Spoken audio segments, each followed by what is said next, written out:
உங்கள் அனைவருக்கும் என்னுடைய அன்பான வணக்கங்களை தெரிவித்துக் கொள்கிறேன்.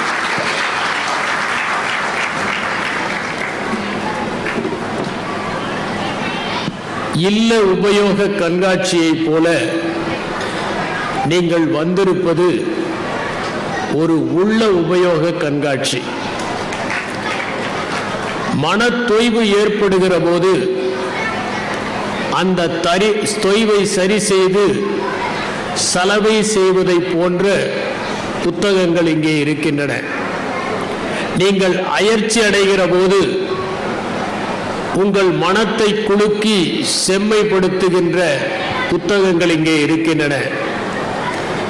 நீங்கள் மன வெம்மையிலே துடிக்கின்ற போது உங்கள் இதயத்தை ஒரு குளிரூட்டுகின்ற புத்தகங்கள் இங்கே இருக்கின்றன. நீங்கள் கிழக்கையும் மேற்கையும் படிக்கின்ற போது அவற்றை அரைத்து செம்மையாக கொடுக்கின்ற புத்தகங்கள் இங்கே இருக்கின்றன. உள்ளத்தில் அழுக்கு படிந்தால் அதை நீக்குகின்ற வேக்யூம் கிளீனரை போன்ற புத்தகங்கள் இங்கே இருக்கின்றன. அழுக்கு படிந்த உள்ளங்களையும் துவைத்து வெண்மையாக்குகின்ற புத்தகங்கள் இங்கே இருக்கின்றன. அதனால் தான் சொன்னேன், இது இல்ல உபயோக கண்காட்சியை போல உள்ள உபயோக கண்காட்சி. புத்தகங்களை வாசிக்கின்ற போது அது முதலாவதாக நமக்கு ஓர் ஆர்வத்தை ஏற்படுத்துகின்றது. ஒரு புத்தகத்தை வாசித்தால் அது சங்கிலி தொடராக மற்ற புத்தகங்களை நமக்கு அறிமுகப்படுத்திக் கொண்டே இருக்கின்றது. ஒரு சிறந்த புத்தகம் எண்ணற்ற புத்தகங்களை மேற்கோள் காட்டுகிற போது அந்த புத்தகங்களை எல்லாம் வாசிக்க வேண்டும் என்கிற எண்ணம் ஏற்பட்டு அதற்கு பிறகு அந்த புத்தகங்களை தேடி துடாவி படிக்கிற போது நாம் அறிவின் பூங்காவில் அடியெடுத்து வைக்கின்றோம். உதாரணமாக ராபர்ட் கிரீன் எழுதிய 48 Laws of Power என்கிற புத்தகத்தில் அவர் என்னென்ன புத்தகங்களை எல்லாம் மேற்கோள் காட்டினார் என்பதை படித்து அந்த புத்தகங்களை எல்லாம் நான் திரட்டத் தொடங்கினேன். அந்த 48வது அதிகாரத்திற்கான சட்டங்கள் என்கின்ற அந்த புத்தகத்தில் ஒரு மேற்கோள் வரும். ஒருவன் சிறந்த மன்னனாக இருக்கிறான், அவனுக்கு ஒரு எதிரி. ஒரு நாள் அவன் எதிரியை அவன் எதிர்கொண்ட போது அவன் இவனை ஏளனப்படுத்துகிறான். உன்னுடைய பல்லிலிருந்து கூட துர்நாற்றம் வருகிறது, நீ போய் ஒரு மன்னனா என்று. அவன் வந்து தன்னுடைய மனைவியை அழைத்து கேட்கிறான், என்னுடைய பல்லில் இத்தனை நாட்களாக துர்நாற்றம் வருகிறது என்று ஏன் சொல்லவில்லை என்று அறைகிறான். அவள் சொல்லுகிறாள், எனக்கு என்ன தெரியும், ஆண்கள் வாய் என்றால் அப்படித்தான் துர்நாற்றம் அடிக்கும் போல் இருக்கிறது என்று நினைத்தேன் என்று. இது ஒரு சின்ன உருவக கதை. இதை போல நூற்றுக்கணக்கான கதைகளை அந்த புத்தகம் அறிமுகப்படுத்துகிற போது அவற்றையெல்லாம் தேடி படிக்க தூண்டுகிறது. ஒரு புத்தகம் படிக்கிற ஆர்வத்தை தூண்டி பல புத்தகங்களை வாசிக்க வைக்கும். அது நம்முடைய மனத்தை அமைதிப்படுத்தும். ரவீந்திரநாத் தாகூர் தன்னுடைய குடும்பத்திலே தொடர் இழப்புகள் எல்லாம் ஏற்பட்ட போது அந்த இழப்புகளிலிருந்து இளைப்பாறிக் கொள்வதற்காகத்தான் புத்தகங்களை படிக்க ஆரம்பித்தார், கவிதைகளை எழுத ஆரம்பித்தார். அவர் ஒரு மாபெரும் படைப்பாளியாக உருவானதற்கு காரணம் அவர் வாழ்க்கையில் அமைதியை தேடி புத்தகங்களை நாடியதுதான் என்பதை நாம் உணர முடிகிறது. ஒரு புத்தகம் பலவிதமான தொடர்புகளை ஏற்படுத்துகிறது. ஒருவன் படிப்பாளியாகவோ படைப்பாளியாகவோ இருந்தால் அவனுக்கு கிடைக்கிற நண்பர்கள் அதிகம். நான் என்னுடைய கல்லூரியிலே படிக்கிற போது யாரெல்லாம் படிப்பாளிகளாக இருந்தார்களோ படைப்பாளிகளாக இருந்தார்களோ அவர்களுக்கு எங்கள் கல்லூரியில் மட்டும் நண்பர்கள் இருக்கவில்லை, கோவையிலே இருந்த எல்லா கல்லூரிகளிலும் நண்பர்கள் இருந்தார்கள். சிதம்பரம் பூங்கா என்கின்ற ஒன்று இருக்கிறது. அந்த சிதம்பரம் பூங்காவில் மாதந்தோறும் ஒரு கவியரங்கம் நடக்கும். அந்த கவியரங்கத்தில் மாணவர்கள் எல்லாம் கலந்து கொண்டு கவிதை வாசிப்பார்கள். கல்லூரியை தாண்டிய நட்பை ஒரு படிப்பு அன்று கொடுத்தது. இன்று யாரெல்லாம் படித்துக் கொண்டிருக்கிறார்களோ அவர்கள் கண்டங்களை தாண்டி நட்பை ஏற்படுத்திக் கொள்கின்ற வசதிகள் இணையத்தின் மூலம் வந்துவிட்டது. ஒரு நல்ல புத்தகம் வெறும் அமைதியை மட்டும் கொடுப்பதில்லை, அது ஆறுதலையும் தருகிறது. நீங்கள் எப்போதெல்லாம் துக்கப்படுகிறீர்களோ அப்போது ஓர் இனிய புத்தகத்தை எடுத்து வாசித்து பாருங்கள்.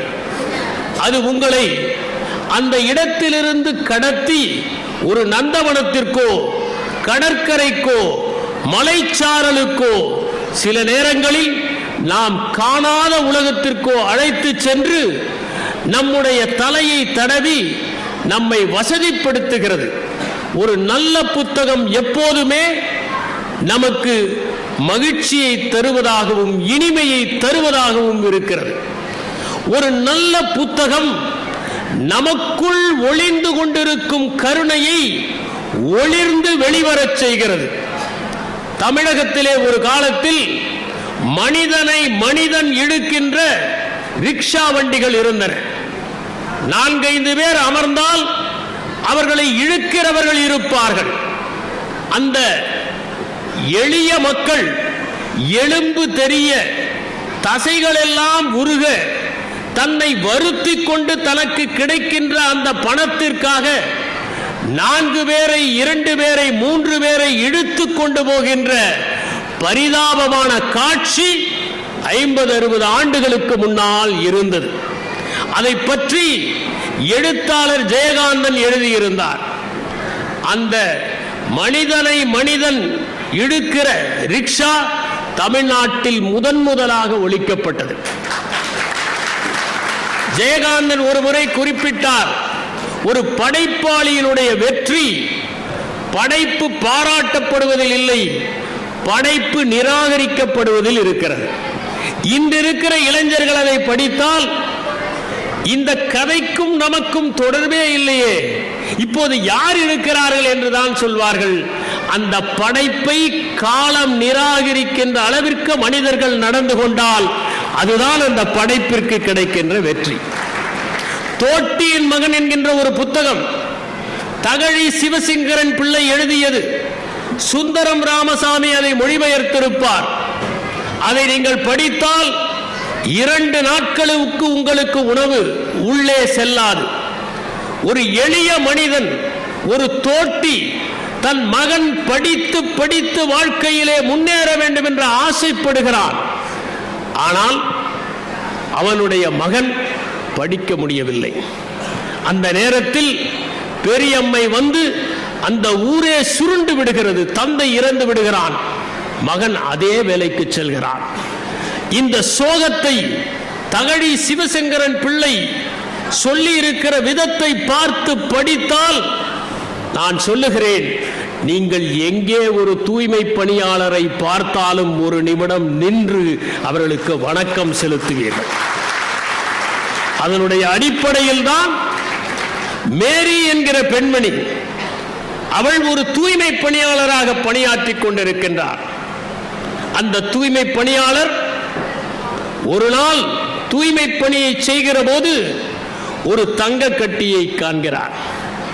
அந்த தங்க கட்டியை தூய்மை பணியாளர், வறுமையிலே வாடுபவர், தான் கையகப்படுத்த வேண்டும் என்று நினைக்கவில்லை, உரியவரிடம் கொண்டு போய் சேர்க்கிறார். ஏனென்றால் அந்த தங்கத்தை விட மேன்மையான தங்கமாக அந்த மேரி இருந்ததா. இதை பதிவு செய்கிற போதுதான் அந்த படைப்பு அனைவரிடமும் கருணையை ஏற்படுத்துகிற படைப்பாக மாறும். அதுதான் படைப்பினுடைய சக்தி. புத்தகங்கள் நம்மை காட்சிப்படுத்த தூண்டுகின்றன. நீங்கள் ஓர் அருவியை பற்றி படித்தால் உடனடியாக இந்த அருவியை நீங்கள் கற்பனை செய்கிறீர்கள். ஓர் அழகிய இளைஞன் என்றால் அந்த இளைஞனை கற்பனை செய்கிறீர்கள். ஒரு அடர்ந்த காடு என்று படித்தால் அந்த காட்டை கற்பனை செய்கிறீர்கள். இப்படி காட்சிப்படுத்துகிற திறமையை அந்த புத்தகம் கற்றுக் கொடுக்கிறது. அதன் மூலம் படிப்படியாக அந்த கற்பனைகள் வளர்ந்து நீங்களே ஒன்றை எழுதுவதற்கு உங்களுக்கு உந்து சக்தி கிடைக்கிறது. இது புத்தகத்தினுடைய நன்மை. எப்போதுமே நாம் ஒன்றை நினைத்துக் கொண்டிருப்போம், அதுதான் சரி என்று கருதுவோம். அதற்கு மறுபக்கத்தையும் நமக்கு சுட்டி காட்டுவதாக புத்தகங்கள் இருக்கின்றன. இப்படி புத்தகங்கள் தருகிற பயன்கள் ஏராளம். படிப்பவர்களை தூண்ட வேண்டும், படிப்பவர்கள் புத்தகங்களை வாங்க வேண்டும்.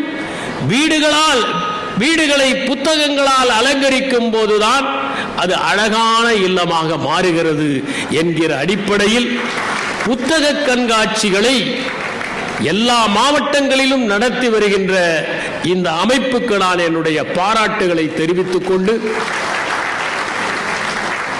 பொங்கலுக்கு நீங்கள் கரும்பையும் பொங்கல் பானையையும் வாங்குவதைப் போல புத்தகங்களையும் வாங்கிச் செல்லுங்கள். ஏனென்றால் அது உங்களுக்கு மகிழ்ச்சியை நிரந்தரமாக பொங்க வைக்கும் என்கிற கருத்தையும் தெரிவித்துக் கொள்கின்றேன்.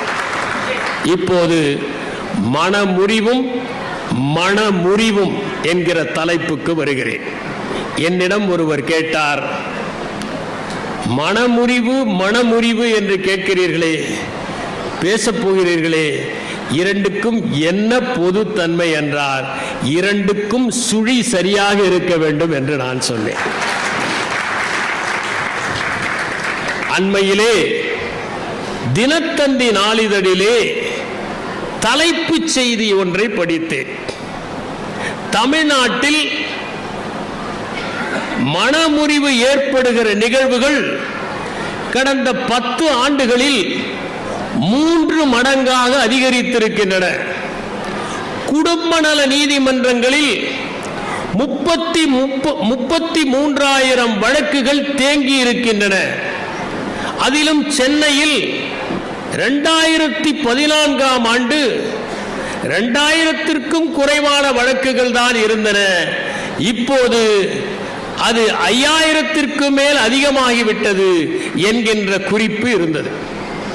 இந்த குடும்ப நல நீதிமன்றங்களில் நாளுக்கு நாள் விவாகரத்து கேட்டு வழக்குகள் பதிவு செய்யப்படுகின்ற எண்ணிக்கை அதிகரித்துக் கொண்டே இருக்கிறது என்பதை அந்த நாளிதழ் தலைப்புச் செய்தியாக வெளியிட்டிருந்தது.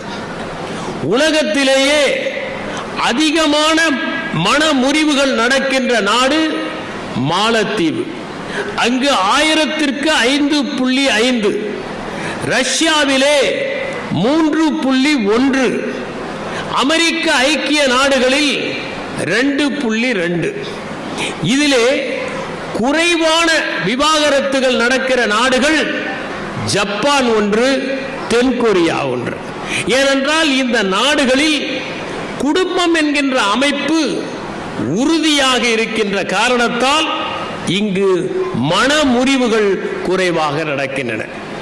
இதை காட்டிலும் உலகத்திலேயே குறைவாக விவாகரத்து நடக்கின்ற நாடு என்று பார்த்தால் அது வியட்நாம். அங்கே 10,000ற்கு 2 தான் நடக்கின்றது. லத்தீன் அமெரிக்க நாடுகளில் 10,000ற்கு 7லிருந்து 15 தான் நடக்கின்றன. இங்கெல்லாம் குடும்பம் என்கின்ற அமைப்பும் அந்த குடும்பத்தில் கணவன் மனைவி ஆகிய இருவரும் ஒன்றாக இருக்க வேண்டும் என்கின்ற அந்த நிர்பந்தமும் உறுதியாக இருக்கின்ற காரணத்தால் மற்ற நாடுகளில் 1000ற்கு 5.5 என்று இருக்கிற போது இங்கே 10,000ற்கே குறைவாகத்தான் விவாகரத்துகள் நடக்கின்றன. இந்தியாவை பொறுத்தவரை அதிகமான விவாகரத்து நடக்கின்ற மாநிலம் மகாராஷ்டிரா, அடுத்ததாக கர்நாடகா, அடுத்ததாக உத்தரப்பிரதேசம், அடுத்ததாக மேற்கு வங்காளம், அடுத்ததாக டெல்லி, 6வது இடத்தில் தமிழ்நாடு. தமிழ்நாடு இந்த 6வது இடத்திலிருந்து முதலிடத்திற்கு போய்விடக்கூடாது என்பதற்காகத்தான் இன்று இந்த தலைப்பு. திரு ஆவுடைப்பன் அவர்கள் ஒரு தகவலை சொன்னார். திருமணமாகி 2-3 ஆண்டுகள் கழித்து ஆகிற விவாகரத்துகள் குறைவாக இருக்கின்றன என்று அவர் குறிப்பிட்டார். இதெல்லாம் 30 ஆண்டுகளுக்கு முன்பாக. இப்போது விவரத்தை பார்த்தால் 18 25 வயது வரை ஆகிற விவாகரத்துகள் வெறும் 35%. ஆனால் 25 35 வயது வரை ஆகிற விவாகரத்துகளின் சதவிகிதம் 50.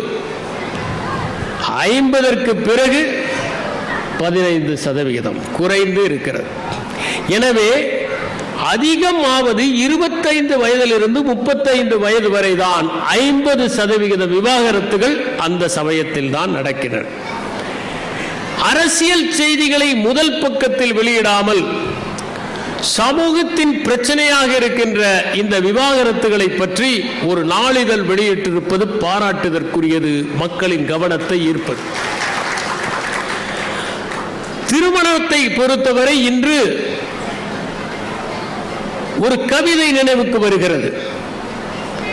கல்யாண மண்டபங்களை பொறுத்தவரை இந்தியா பணக்கார நாடுதான், ஆனால் முதலிரவிலேயே அது ஏழையாகி விடுகிறது என்பதுதான். திருமணத்தை ஆடம்பரமாக நடத்துகிறார்கள். 5000 பேரை அழைத்து தங்களுடைய அந்தஸ்தை காட்ட வேண்டும் என்று விரும்புகிறார்கள். பலரும் வருவதை பார்த்து பரவசப்படுகிறார்கள். உறவினர்களை, நண்பர்களை அழைப்பதோடு இல்லை, ஒரு முறை பார்த்தவர்களையும் அழைக்கிறார்கள். அங்கே திருப்பதியை விட நீளமான வரிசை இருக்கிறது. அதிலே முட்டி மோதி மணமகன் மணமகள் தரிசனத்தை பெறுவது என்பது சிரமமாக இருக்கிறது. அருகில் செல்வது எல்லாம் ஒரு புகைப்படத்திற்கு செயற்கை புன்னகையை உதிர்ப்பதற்காகத்தான். அங்கே யாரும் வாழ்த்துவதும் இல்லை, யாரும் வாழ்த்தை கேட்பதும் இல்லை. புகைப்படம் எடுத்ததும் நம் பணி முடிந்து விட்டது. அங்கே பரிமாறப்படுகிற உணவு பதார்த்தங்கள் தொடர்பற்றதாக இருக்கின்றன. வட இந்திய உணவுகள், திடீரென தென்னிந்திய உணவுகள், திடீரென வெளிநாட்டு உணவுகள் என்று இலையிலே வரிசையாக வைத்துக் கொண்டே போகிறார்கள், யந்திரமயமாக. அவற்றில் வீணாபவை அதிகம். ஒரு திருமணம் நடத்துகிற பணத்தில் தமிழ்நாட்டில் 3 திருமணங்கள் நடத்தி விடலாம். அவ்வளவு விரயம் உணவில் மட்டும் ஆகிறது. அப்படி அவர்கள் நடத்துகின்ற திருமணம் 60 லட்சம் 70 லட்சம் ரூபாய் செலவு செய்து நடத்தப்படுகிறது. ஆனால் அடுத்த மாதமே அந்த திருமணம் முறிந்து விடுகிற நிகழ்வுகளை நான் கண்ணெதிரே பார்த்திருக்கிறேன். அந்த பெற்றோருக்கு எவ்வளவு பெரிய வேதனை இருக்கும், எவ்வளவு செலவு செய்து நாம் இந்த திருமணத்தை நடத்தினோம், இது முறிந்து விட்டதே என்கின்ற வருத்தமும் வேதனையும் கவலையும் கண்ணீரும் அவர்கள் இதயத்தை பிழிந்து விடாதா என்பதை சிந்தித்து பார்க்க வேண்டும். இன்றைய இளம் தலைமுறையினர் திருமணம் என்பது தங்களுடைய வாழ்க்கையில் மட்டுமல்ல, இந்த சமுதாய நிகழ்வுகளிலேயே ஓர் முக்கியமானது என்பதை உணர்ந்து கொள்ள வேண்டும். குடும்பம் என்கிற அமைப்பு எளிதிலே வந்துவிடவில்லை. லூயி மார்கன் என்பவர் ஏன்ஷியன் சொசைட்டி என்கிற ஒரு புத்தகத்தை எழுதியிருக்கிறார். அந்த புத்தகத்தில் எப்படி திருமணங்கள் நடந்தன என்பதை அவர் விளக்குகிறார். முதலாவதாக கான்சங்கோனஸ் மேரேஜ், புனாலுவன் ஃபேமிலி, சிண்டஸ்மியன் ஃபேமிலி, மோனோகமி என்று அவர் சொல்லுகிறார்.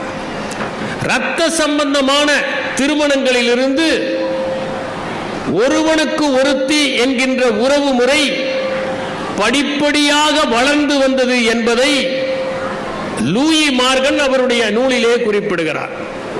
அந்த நூலினுடைய அடிப்படையில் அதை விளக்கி சொல்லுகின்ற விதத்தில் ஏங்கல்ஸ் எழுதிய நூல்தான் குடும்பம், தனிச்சொத்து, அரசு ஆகியவற்றின் தோற்றம் என்கின்ற அந்த நூல். இந்த நூலை வைத்துத்தான் வால்காவிலிருந்து கங்கை வரை என்கின்ற அந்த அற்புதமான நூலை ராகுல் சாங்கித்ரியாயன் எழுதினார். ஒரு காலத்திலே மனிதன் கூட்டமாக இருந்தான், தாய்வழி சமூகமாக இருந்தது, உறவு முறைகள் தாறுமாறாக இருந்தன. கூட்டமாக இருந்த ஒரு சமுதாயம் குடும்பமாக மாறியதுதான் பரிணாம வளர்ச்சியினுடைய உச்சம். Sex for fun for preserving the germ plasm என்கிற ஒரு புத்தகத்தை ஜாரெட் டைமண்ட் என்பவர் எழுதியிருக்கிறார். அதிலே அவர் ஒருவனுக்கு ஒருத்தி என்கின்ற அந்த தத்துவம் எப்படி வந்தது என்பதை விளக்குகிற அதே நேரத்தில் ஒன்றை குறிப்பிட்டு சொல்லுகிறார். மனிதர்களில் மட்டும்தான் பெண்கள் குழந்தைகளை அதிகமாக பார்த்துக் கொள்கிறார்கள் என்பது இல்லை, அது சில விலங்கினங்களிலும் உண்டு. சாண்ட் பைப்பர் என்கிற ஒரு பறவை இருக்கிறது. அதிலே பெண் பறவை முட்டையிட்டு சென்றுவிடும், ஆண் பறவை தான் அடைகாக்கும். எம்பரர் பெங்குவின் என்கிற ஒன்று இருக்கிறது, அதிலே ஆண் பறவை தான் அடைகாக்கும். நெருப்பு கோழிகள் பெண் பறவை முட்டையிட்டு சென்றுவிடும், ஆண் பறவை தான் அடைகாக்கும். கடற்குதிரைகளிலே வயிற்றில் ஒரு பை இருக்கும், அதிலே முட்டைகளை வைத்து அடைகாத்து குஞ்சு பொரிப்பது அந்த கடற்குதிரைகளில் ஆண் குதிரைகள் தான். டார்வின் தவளை என்கின்ற ஒன்று இருக்கிறது, அது தலைப்பிரட்டைகள் பெரிதாகிற வரை தன்னுடைய வாயிலே வைத்து பாதுகாக்கும். குரங்குகளில் சில வகைகளில் ஆண் குரங்குகள் பெண் குரங்குகளை விட குட்டிகளை அதிகம் பாதுகாக்கும். இது எதனால் ஏற்படுகிறது என்பதை ஜாரெட் டைமண்ட் சொல்லுகிற போது, ஒரு மனிதன் தன்னுடைய மரபு கூறை காப்பாற்ற வேண்டும் என்று விரும்புகிறான். ஒருவன் தன் குழந்தையை ஆபத்திலிருந்து பாதுகாப்பது என்பது பாசத்தினால் அல்ல, மரபு கூறை காப்பாற்றுவதற்காக. தன் இனத்தை சார்ந்தவன் யாராவது நெருப்பிலே மாட்டிக்கொண்டால் அவனை தப்புவிக்க முயற்சி செய்வது அந்த மரபு கூறு தொடர்பாகத்தான் என்று ஜாரெட் டைமண்ட் சொல்லுகிறார். இந்த சாண்ட் பைப்பரை பொறுத்தவரை அந்த பெண் பறவை 4 முட்டைகள் தான் இடும். எனவே தன்னுடைய இனத்தை பாதுகாக்க வேண்டும் என்பதற்காக அந்த ஆண் பறவை அடைகாக்கிற வேலையை செய்கிறது, பெண் பறவை சுற்றித் திரிகிறது. இப்படி இனங்களில் தன்னுடைய மரபு கூறை காப்பாற்ற வேண்டும் என்கின்ற எண்ணம் இருக்கிறது என்று ஜாரெட் டைமண்ட் சொல்லுகிறார். மனிதன் மட்டும் குடும்பம் என்கின்ற அமைப்பை உறுதியாக வைத்திருப்பதற்கு என்ன காரணம் என்பதை த ஹியூமன் அனிமல் என்கிற புத்தகத்தில் டெஸ்மண்ட் மாரிஸ் குறிப்பிடுகிறார்.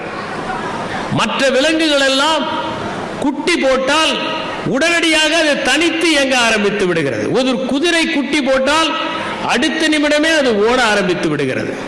ஒரு ஆடு குட்டி போட்டால் அது சில மணி நேரங்களிலேயே நகர ஆரம்பித்து விடுகிறது. சிங்கம், புலி போன்ற மாமிச பட்சணிகளில் மட்டும்தான் குட்டி போட்டால் அவை கண்களை முழுவதுமாக விழிப்பது இல்லை. காரணம், முழுவதுமாக வளர்ச்சி அடைகிற அளவிற்கு அந்த தாய் விலங்கு வயிற்றிலேயே வைத்திருந்தால் அந்த பாரம் தாங்காது என்பதால் சற்று முன்னமேயே அது அதை ஈன்று விடுகிறது. மற்றவற்றிலெல்லாம் குட்டிகளை போட்டால் உடனடியாக ஓடி விடுகின்றன, துள்ளி குதிக்கின்றன. ஆனால் மனிதனில் அது சாத்தியமில்லை. மனிதன் பார்த்து கொள்ள வேண்டும்.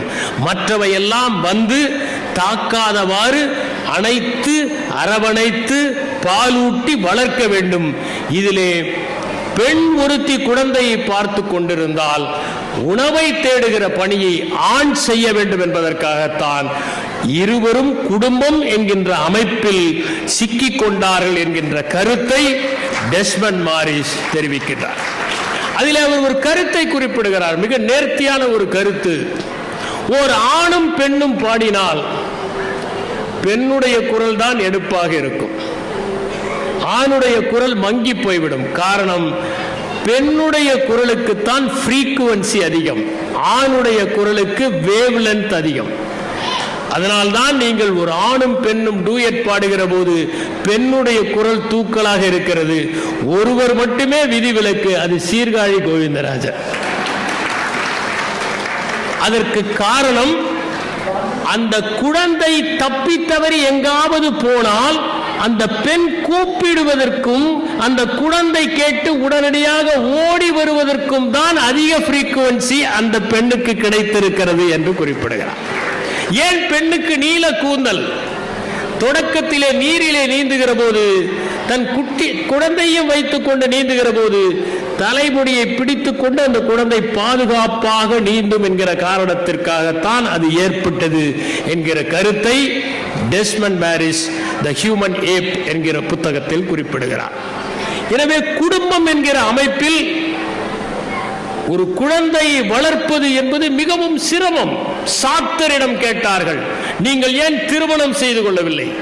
நோபல் பரிசு கிடைத்தது, வேண்டாம் என்று சொன்ன மாபெரும் அறிஞர் அவர் சொன்னார், குழந்தைகளை வளர்ப்பது மிகவும் சிரமம், என்னால் அது இயலாது என்று நினைத்தேன், அதனால் திருமணம் செய்து கொள்ளவில்லை.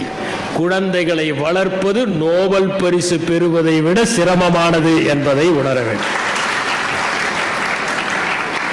எனவே குழந்தைகளை வளர்ப்பது, அவர்களை திருமணம் செய்து வைப்பது, அவர்களுக்கு படிப்பை கொடுப்பது எல்லாம் மிகவும் சிரமம் என்கின்ற காரணத்தால் அந்த குடும்பம் என்கிற அமைப்பு தேவைப்படுகிறது. அந்த குடும்பம் என்கின்ற அமைப்பு இந்த சமுதாயத்திற்கே தேவை. ஏனென்றால் குடும்பம் என்கின்ற அமைப்பு சிதைந்தால் சமுதாயம் சிதைந்து போய்விடும், சிதறி போய்விடும் என்பதால் இந்த மனமுறிவு என்பது ஒரு தனிப்பட்ட நிகழ்வு மட்டுமல்ல, அது சமுதாயம் சார்ந்த ஒரு தொடர்பு என்பதை நாம் புரிந்து கொள்ள வேண்டும். குடும்பம் என்கின்ற ஒன்றை பற்றி நான் பேசுகிற போது கிழக்குக்கும் மேற்குக்கும் சில வேறுபாடுகள் இருக்கின்றன. ரூடியார்ட் கிப்ளிங் என்பவர் எழுதினார், கிழக்கு கிழக்குதான், மேற்கு மேற்குதான், இரண்டையும் ஒருபோதும் இணைக்க முடியாது என்று சொன்னார். நண்பர் திரு ஷெட்டி அவர்கள் எனக்கு கல்ச்சர் அண்ட் ஆர்கனைசேஷன் என்கின்ற புத்தகத்தை அவசியம் நான் வாசிக்க வேண்டும் என்று சொன்னார். அதை நான் வாங்கி படித்தேன். கீட் ஹெஸ்டே எழுதிய புத்தகம் அது அற்புதமான புத்தகம். அதிலே கிழக்குக்கும் மேற்குக்கும் இருக்கின்ற 3 வேறுபாடுகளை சொல்லுகிறார். ஒன்று பவர் டிஸ்டன்ஸ் இண்டெக்ஸ், இரண்டாவது கலெக்டிவிசம் வெர்சஸ் இண்டிவிஜுவலிசம், மூன்றாவதாக uncertainty avoidance index. Power distance index என்றால் ஒரு தந்தைக்கும் மகனுக்கும் இருக்கிற இடைவெளி மேற்கை விட கிழக்கில் அதிகம். ஒரு மேலாளருக்கும் பணியாளருக்கும் இடையே இருக்கிற இடைவெளி கிழக்கை விட மேற்கில் குறைவு. நாம் பார்க்கலாம், ஒரு வட்டாட்சியர் கோட்டாட்சியரை பார்த்து வணக்கம் செய்தால் சற்று குறைவாக தலையை குனிவார். மாவட்ட ஆட்சியரை பார்த்து வணக்கம் செய்தால் இன்னும் கொஞ்சம் அதிகமாக வளைவார். தலைமைச் செயலாளரை பார்த்து வணங்கினால் இன்னும் அதிகமாக ஏனென்றால் இதுதான் பவர் டிஸ்டன்ஸ் இண்டெக்ஸ்.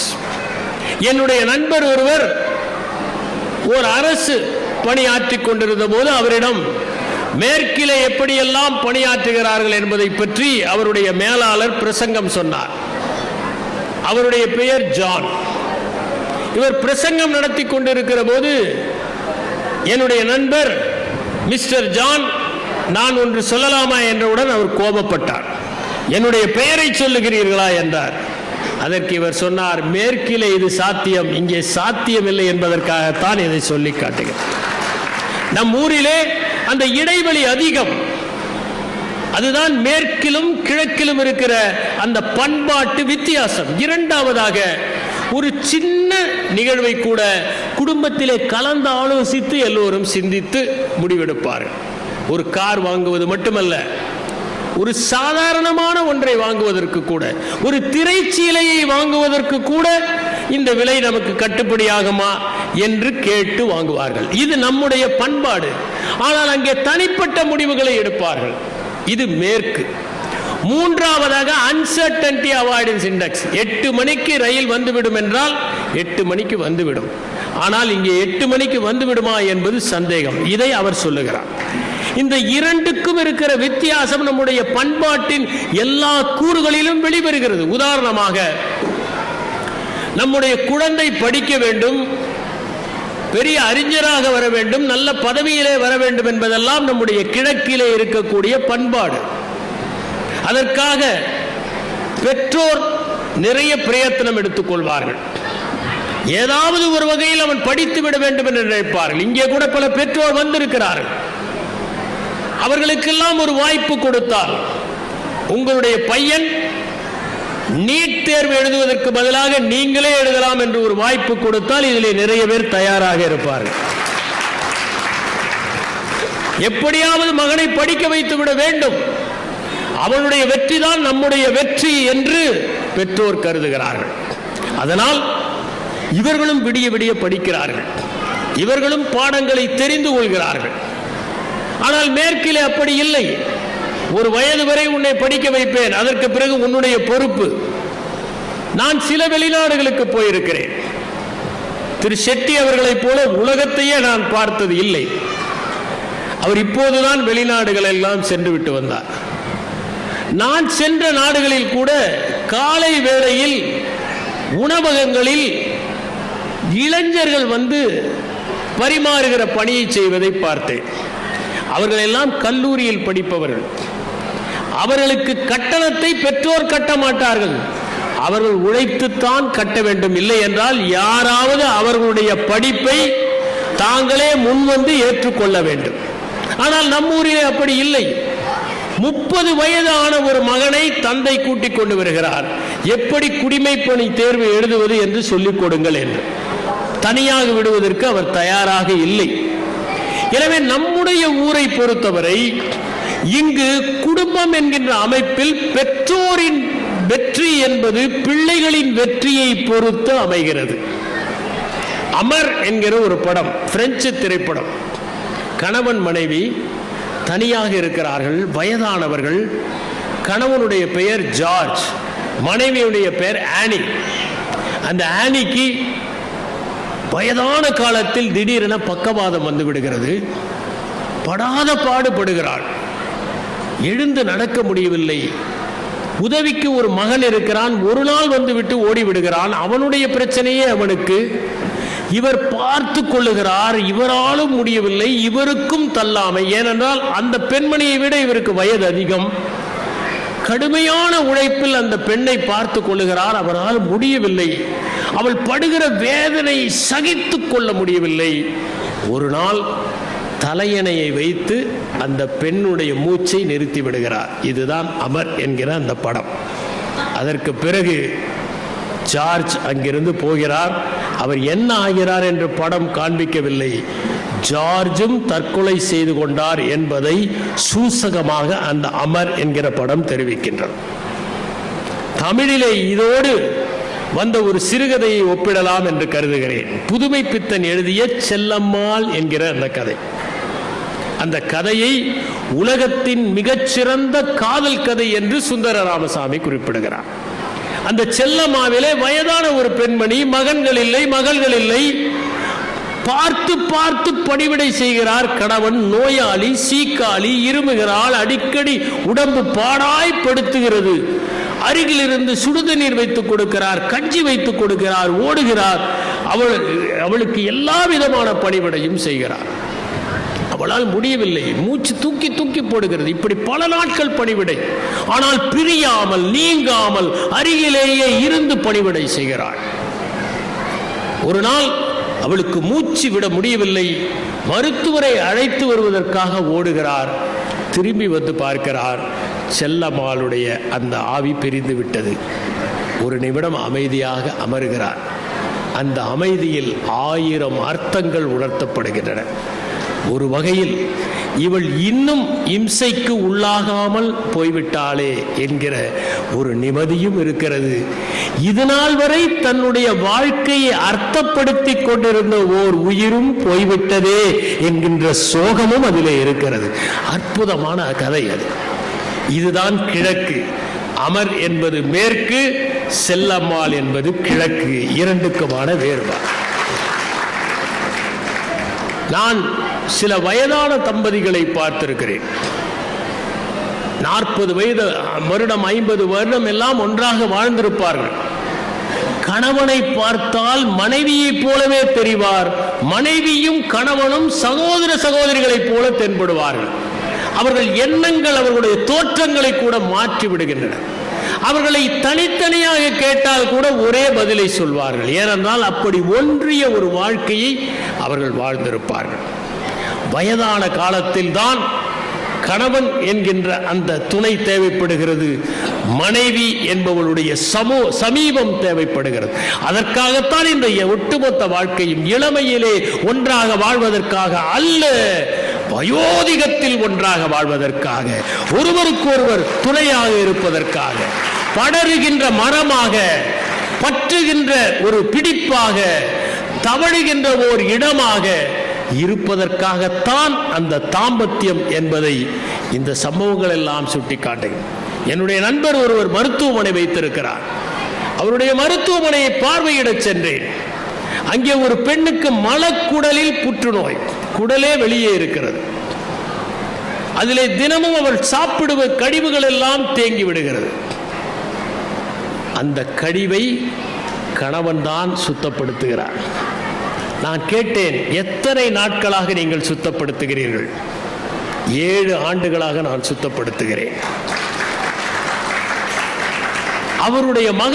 அவருடைய முகத்தில் ஒரு அருவருப்பு இல்லை, சலிப்பு இல்லை, சங்கடம் இல்லை, திருப்தியோடு அதை செய்கிறார். அண்மையிலே நான் என்னுடைய நண்பரை கேட்டேன், அவர்கள் இன்னும் இருக்கிறார்களா? அந்த பெண்மணி இறந்து போய்விட்டாரா?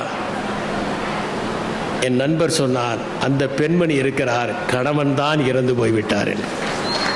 அவர் செய்த சேவையினால் அந்த பெண்மணி உயிரோடு இருக்கிறார்.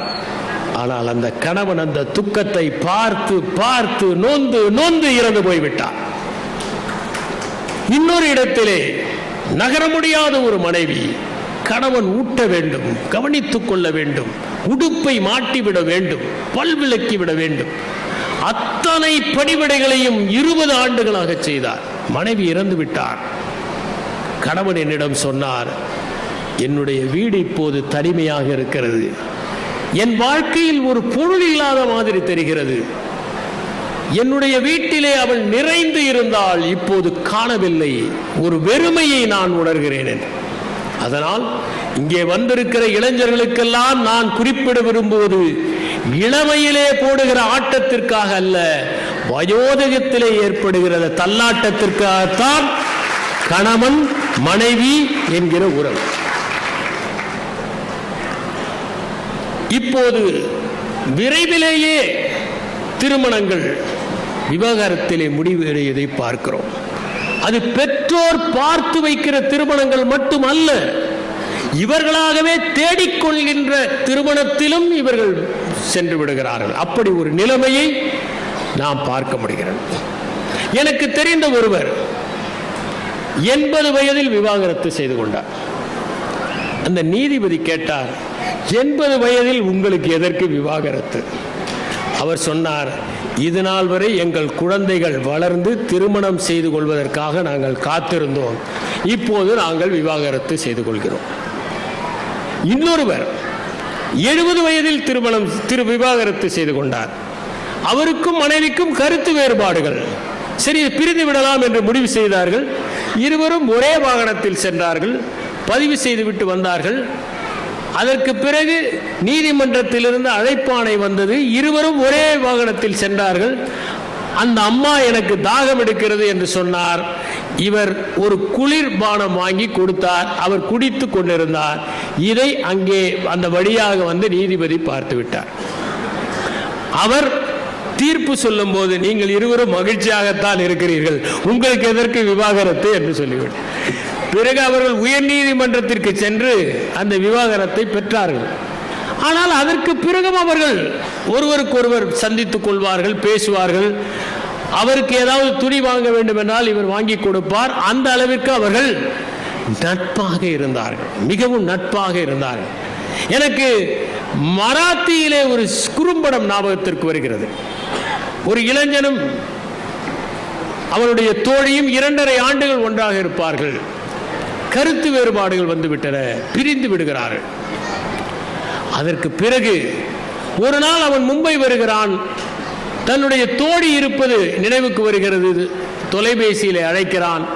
இருவரும் ஒரு நாள் ஒன்றாக திரைப்படம் செல்கிறார்கள், உணவு உண்கிறார்கள், மகிழ்ச்சியாக விளங்குகிறார்கள். இந்த நட்பு அவர்களிடம் நீடிக்கிறது. ஆனால் இன்று இந்த மனமுறிவு நிகழ்கிற போது ஒருவருக்கொருவர் விரோதியாகி விடுகிறார்கள். அவர்கள் மண்ணை வாரி தூற்றிக் கொண்டு பெறுகிறார்கள். இத்தனை நாள் அவர்கள் ஒன்றாக வாழ்ந்ததற்கு சரி பிடிக்கவில்லை, நட்புடனாவது விலகலாம் என்கின்ற எண்ணம் கூட அவர்களுக்கு ஏற்படுவதில்லை. அவர்கள் விரோதிகளாக பெறுகிறார்கள். நான் ஒரு சம்பவத்தை குறிப்பிடுகிறேன். ஒரு பெண்மணி கணவனை விவாகரத்து செய்து விட்டார். அதற்கு பிறகு அந்த பெண்மணி அந்த கணவன் இருக்கிற தெருவிலேயே வந்து இன்னொருவரை திருமணம் செய்து கொண்டு 2 பேரும் மகிழ்ச்சியாக கணவன் முன்னால் தினமும் நடப்பது. நாங்கள் மகிழ்ச்சியாகத்தான் இருக்கிறோம் பார் என்று காட்டிக்கொள்வதற்காக. சாமுவேல் பெக்கெட் என்பவர் வெயிட்டிங் ஃபார் காடட் என்கிற ஒரு புத்தகத்தை எழுதினார். இதில் காடட் என்பது யார் என்றே தெரியாது, ஆனால் எல்லோரும் காத்திருப்பார்கள். சில நேரங்களில் யாருக்காக காத்திருக்கிறோம் என்பது தெரியாமலேயே நாம் காத்திருக்கிறோம் அல்லவா? அதை போல அந்த சாமுவேல் பெக்கெட்டுக்கும் அவருடைய மனைவி சூசனுக்கும் எந்த விதமான தொடர்பும் இல்லை. பொருத்தமே இல்லாத உறவு அது.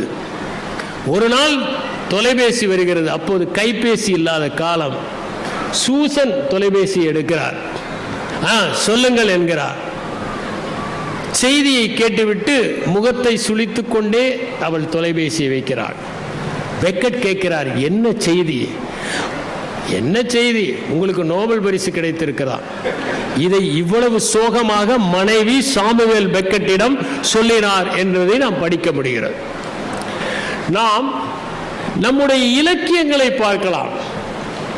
சுந்தர ஆவுடையப்பன் அவர்கள் சொன்னதைப் போல சங்க காலத்திலே யாயும் ஞாயும் யாராகியரோ என்று எழுதினார்கள். அதையே மீரா தன்னுடைய கனவுகள் பிளஸ் கற்பனைகள் இசிக்கொண்டு காகிதங்கள் என்பதில் நீயும் நானும் ஒரே ஊர் வாசுதேவ நல்லூர் என்று எழுதியிருப்பார். இதனால் நாம் இருவரும் செம்புலப்பெயல் நீர் போல அன்புடைய நெஞ்சம் தாம் கலந்தனவே என்று. பிடி பசி களைய பெருங்கை வேடம் என்று குறுந்தொகையிலே ஒரு பாட்டு. பாலை நிலத்திலே தலைவன் சென்று கொண்டிருக்கிறான். அங்கே பிடி என்றால் பெண் யானை. அந்த பெண் யானைக்கு பசிக்கிறது. பாலை நிலம் வறண்டு இருக்கிறது. அந்த களிறு அந்த பட்டையை உரித்து அந்த பெண் யானைக்கு தின்ன கொடுக்கிறது. அவ்வளவு பாசம் அந்த களிருக்கு பெண் யானை மீது. இதை பார்த்துவிட்டு தலைவன் திரும்பி வந்து விடுவான் என்று தோழி ஆறுதல் கூறுகிறான். இப்படி ஒரு காட்சி குறுந்தொகையிலே. கடல் சூழ் மண்டலம் பெரினும் விடல் சூழன் யான் நின்னுடைய நட்பே என்று நற்றிணையிலே ஒரு பாடல். இந்த கடல் சூழுகிற இந்த உலகத்தை தந்தால் கூட உன்னுடைய அந்த நட்பை நான் விடமாட்டேன் என்று.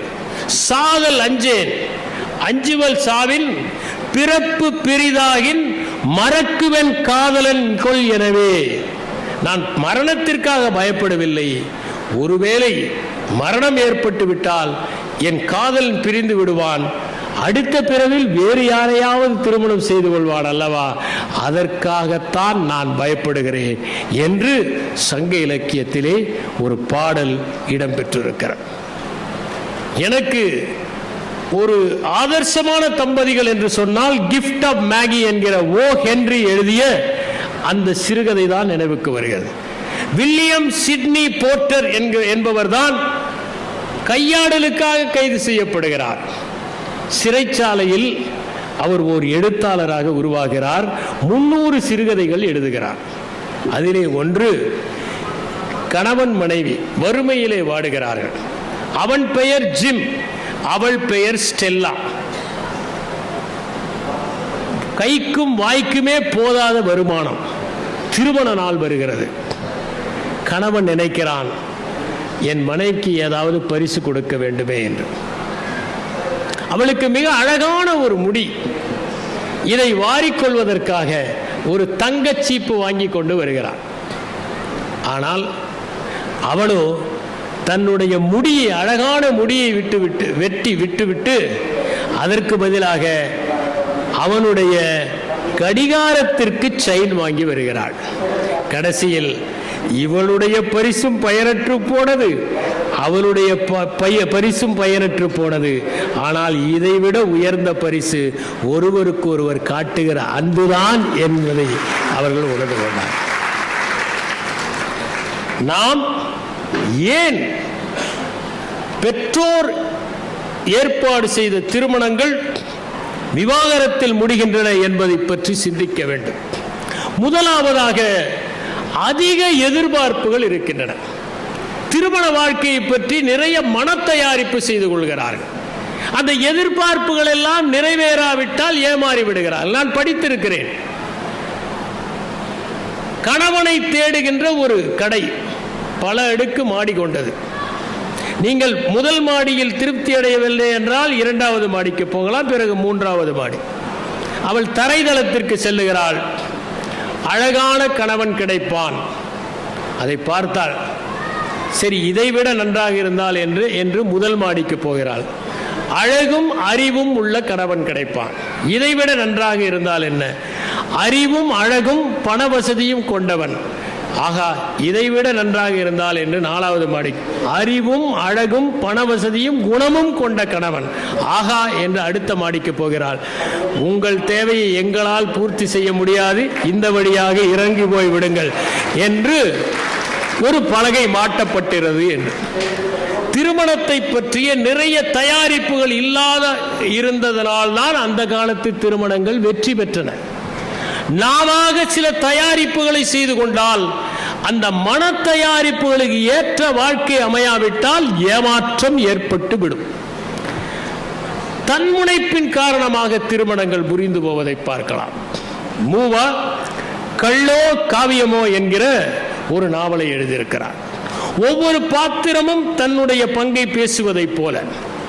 அதிலே மங்கை என்கிற ஒரு பெண், அவள் தாயை இழந்து விடுகிறாள்.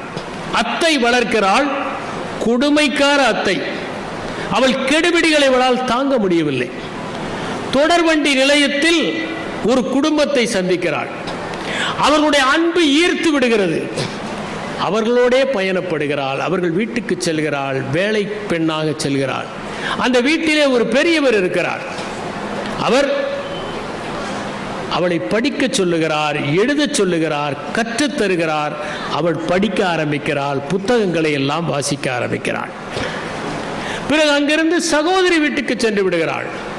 அந்த வீட்டிலே ஒரு இளைஞன் இருக்கிறான். அவன் தான் அருளப்பன். அருளப்பனுக்கும் மங்கைக்கும் நேசம் என்பதை அந்த பெரியவர் புரிந்து கொண்டு அவளை வரவழைத்து திருமணம் செய்து வைக்கிறார். இனிமையாக போய்கொண்டிருக்கிறது திருமண வாழ்க்கை.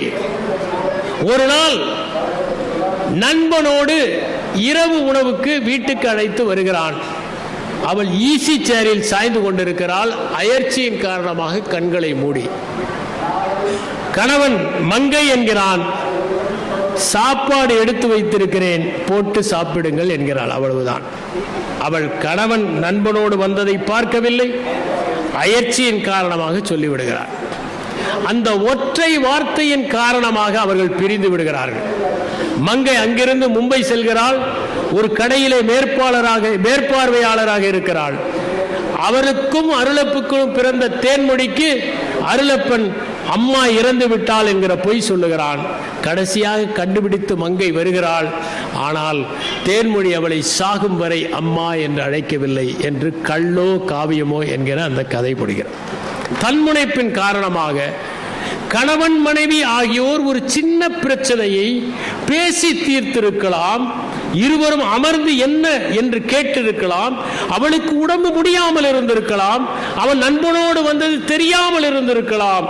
இந்த ஒரே ஒரு காரணம் ஏனென்றால் அவன் நினைக்கிறான், ஒரு வேலைக்காரி தானே, அவளுக்கு என்ன வாழ்வு வந்து விட்டது, என்னை திருமணம் செய்து கொண்டு இப்படி செய்து விட்டாளே, இவள் ஒரு வேலைக்காரி, இவள் வேலைக்காரியை போல நடந்து கொள்ளவில்லையே என்று நினைக்கிறான்.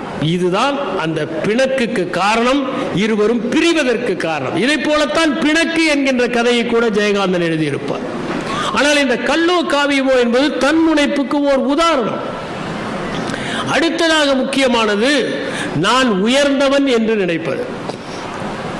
ஒரு காலத்திலே நீங்கள் வீடுகளுக்கு சென்றால் அங்கே கணவன் மனைவியினுடைய புகைப்படம் இருக்கும். கணவன் அமர்ந்திருப்பார், மனைவி நின்று கொண்டிருப்பார். இப்போது மாற்றம் ஏற்பட்டிருக்கிறது. கணவன் நின்று கொண்டிருக்கிறார், மனைவி அமர்ந்து கொண்டிருக்கிறார். யாராவது ஒருவர் அமர வேண்டியது தானே. ஆனால் மாற்றம் நிகழ்ந்து கொண்டிருக்கிறது. நான் உயர்ந்தவன் என்கிற எண்ணம் யாருக்கு வந்தாலும் அந்த திருமண வாழ்க்கை என்பது பாதிக்கப்படும். கணவன் மனைவி பிரிவதற்கு இன்னொரு காரணம், ஐ ஆம் okay, you are not okay என்கிற மனநிலையில் இருப்பது. நான் செய்வதெல்லாம் சரி, நீ செய்வது எதுவுமே சரியில்லை என்கிற எண்ணத்தில் இருக்கிற போது அவர்களுக்குள் பிரிவு ஏற்படுவதற்கான வாய்ப்புகள் ஏற்படுகின்றன.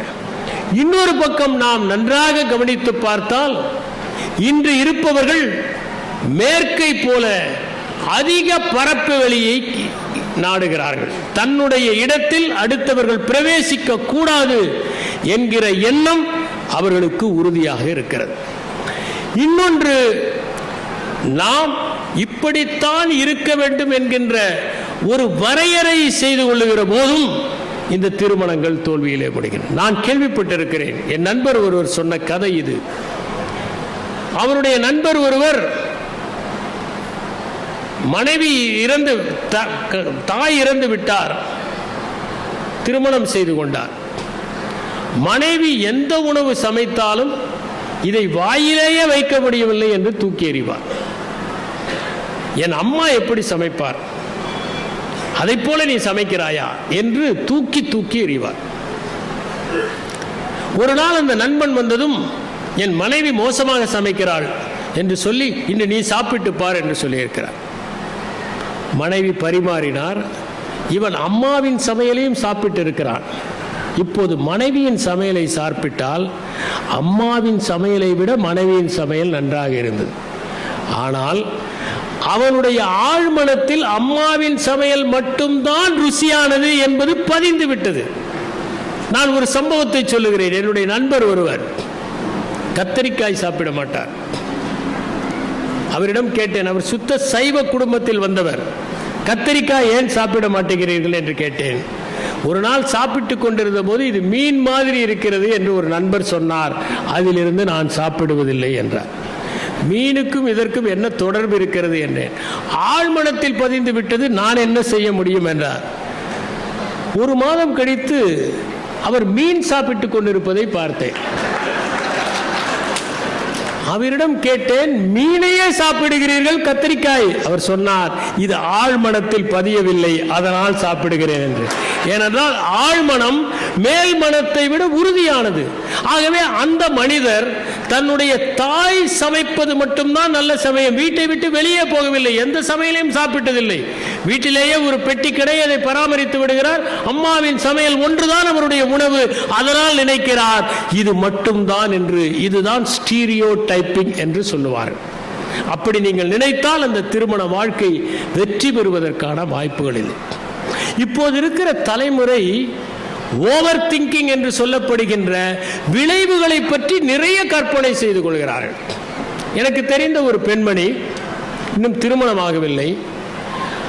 அந்த பெண்மணியினுடைய தூரத்து உறவினர் ஒருவர் அந்த பெண்மணிக்கு ஏதாவது செய்ய வேண்டும் என்று ஆசைப்பட்டார். உன்னுடைய திருமணத்திற்கு ஒரு கார் வாங்கி கொடுக்க போகிறேன் என்றார். அந்த பெண்மணி சொல்கிறார், காரை முன்னாலேயே வாங்கி கொடுத்து விடுங்கள், திருமணத்தின் போது வாங்கி கொடுத்தால் நாளை ஒருவேளை விவாகரத்தானால் அவரும் பங்கு கேட்பார். இன்னும் திருமணமே ஆகவில்லை, அதற்குள் விவாகரத்து வரை போய்விட்டார். இன்னொரு பிரச்சனை, இந்த சமூக ஊடகங்கள். சந்தோஷமாக இருக்கிறார்களோ இல்லையோ, எல்லோருமே சந்தோஷமாக இருப்பதை போல காட்டிக்கொள்கிறார்கள். இந்த ஃபேஸ்புக், ட்விட்டர் போன்றவற்றில் அவர்கள் சாப்பிடுகிற உணவை கூட புகைப்படம் எடுத்து போட்டு, அல்லது எப்போதோ வாங்கிய ஒரு மோதிரத்தை போட்டு, என் கணவர் இப்போது வாங்கி கொடுத்தார் இந்த பிறந்த நாளுக்கு என்றதும், நம்முடைய கணவர் எந்த மோதிரத்தையும் வாங்கி தரவில்லையே என்கிற ஏக்கம், ஒரு பரிதாப உணர்வு, தன்னிறக்கம், கழிவிறக்கம் ஏற்பட்டு விடுகிறது. இந்த சமூக ஊடகங்களினால் ஏற்படுகிற ஒரு தொல்லை. அடுத்தது, திருமணம் ஆகிறவரை சமமாக நடத்துகிறவர்கள். திருமணம் ஆன பிறகு நான் மேல் என்று நினைக்கிற போது அதை ஏற்றுக்கொள்கின்ற பக்குவம் வருவது இல்லை. ஒரு கணவனும் மனைவியும் திருமணம் செய்து கொண்டதும் அந்த பெண்ணுடைய தாயார் அழைத்தார். நான் உனக்கு ஒன்றை சொல்வேன், தவறாமல் கடைபிடிக்க வேண்டும். சரி என்றாள் அவள். ஒன்றுமில்லை, நீங்கள் இருவரும் உங்கள் இருவர் பெயரிலும் ஒரு வங்கி கணக்கை தொடங்குங்கள். எந்த மகிழ்ச்சியான நிகழ்வு ஏற்பட்டாலும் ஒரு 1000 ரூபாயை அதில் போடுங்கள். உன்னுடைய வாழ்க்கையில் மகிழ்ச்சியாக உனக்கு ஒரு பதவி உயர்வு கிடைத்தால் அவர் போட வேண்டும். அவருக்கு ஏதாவது நல்ல பெயர் கிடைத்தால் நீ 1000 ரூபாய் போட வேண்டும். இருவரும் போடுங்கள் என்றார். இப்படி இவர்கள் போட்டுக்கொண்டே வந்தார்கள். 3 ஆண்டுகள் ஆயின. இருவருக்குள் பிரச்சனை. நாம் திருமணத்தை விட்டு விலகத்தான் வேண்டும் என்று அவன் பிடிவாதமாக இருக்கிறான். இவளுக்கும் ஒரு தன்முனைப்பு. இவனே அப்படி இருக்கும் போது நான் ஏன் இருக்கக்கூடாது? சரி, பிரிந்து விடுவோம். அப்போது அம்மாவிடம் தொலைபேசியிலே தொடர்பு கொண்டு சொன்னால், அதெல்லாம் சரி, ஆனால் நீயும் சேர்ந்து அவரோடு கணக்கு தொடங்கி இருக்கிறாய், உன்னுடைய பணத்தை திரும்ப பெற்றுக்கொள். அவள் கணவனிடம் சொன்னாள், என்னுடைய பணத்தை நீங்கள் எடுத்துக்கொண்டு வந்து கொடுங்கள், இந்த கணக்கை முடியுங்கள். அவன் அந்த கணக்கு புத்தகத்தை எடுத்துக்கொண்டு போகிறான். வங்கியிலே அமர்ந்து பார்க்கிறான். என்னுடைய பதவி உயர்வுக்கு அவள் போட்ட 1000 ரூபாய், எனக்கு மேலாளர் பாராட்டியதற்கு அவள் போட்ட 1000 ரூபாய், அவள் இன்று சுவையாக சமைத்ததற்கு நான் போட்ட 1000 ரூபாய், இப்படி படித்துக்கொண்டே வருகிறான். அந்த நினைவுகள் எல்லாம் அவனுக்கு காட்சியாக வருகின்றன. எவ்வளவு மகிழ்ச்சியாக இருந்திருக்கிறோம் நாம். 1000 ரூபாய் என்று எத்தனை முறை போட்டு மகிழ்ச்சியாக இருந்திருக்கிறோம். இந்த ஒரு சச்சரவுக்காக அத்தனை மகிழ்ச்சிகளையுமா இழந்து விடுவது? நாம் இருவரும் சேர்ந்து வாழ்வதற்காக என்று 1000 ரூபாயை போட்டு கொண்டு வந்து அந்த வங்கி புத்தகத்தை கொடுத்தால் இருவரும் தொடர்ந்து வாழ்ந்தார். பெற்றோர் பார்த்து வைக்கிற திருமணங்களில் இப்படி என்றால் சரி, இவர்களே பார்த்து திருமணம் செய்து கொள்கிறார்களே, இதிலே ஏன் மனமுறிவு? காதலிக்கின்ற போது இருவருமே இனிமையான பக்கங்களை மட்டும் காண்பிக்கிறார்கள். எனக்கு மலர்கள் என்றால் மிகவும் பிடிக்கும், எனக்கு பறவைகள் என்றால் மிகவும் நேசம், ஒரு பூவை கூட நான் கிள்ள மாட்டேன், ஒரு புல்லில் மீது கூட நான் நடக்க மாட்டேன் என்று சொல்கிறார்கள்.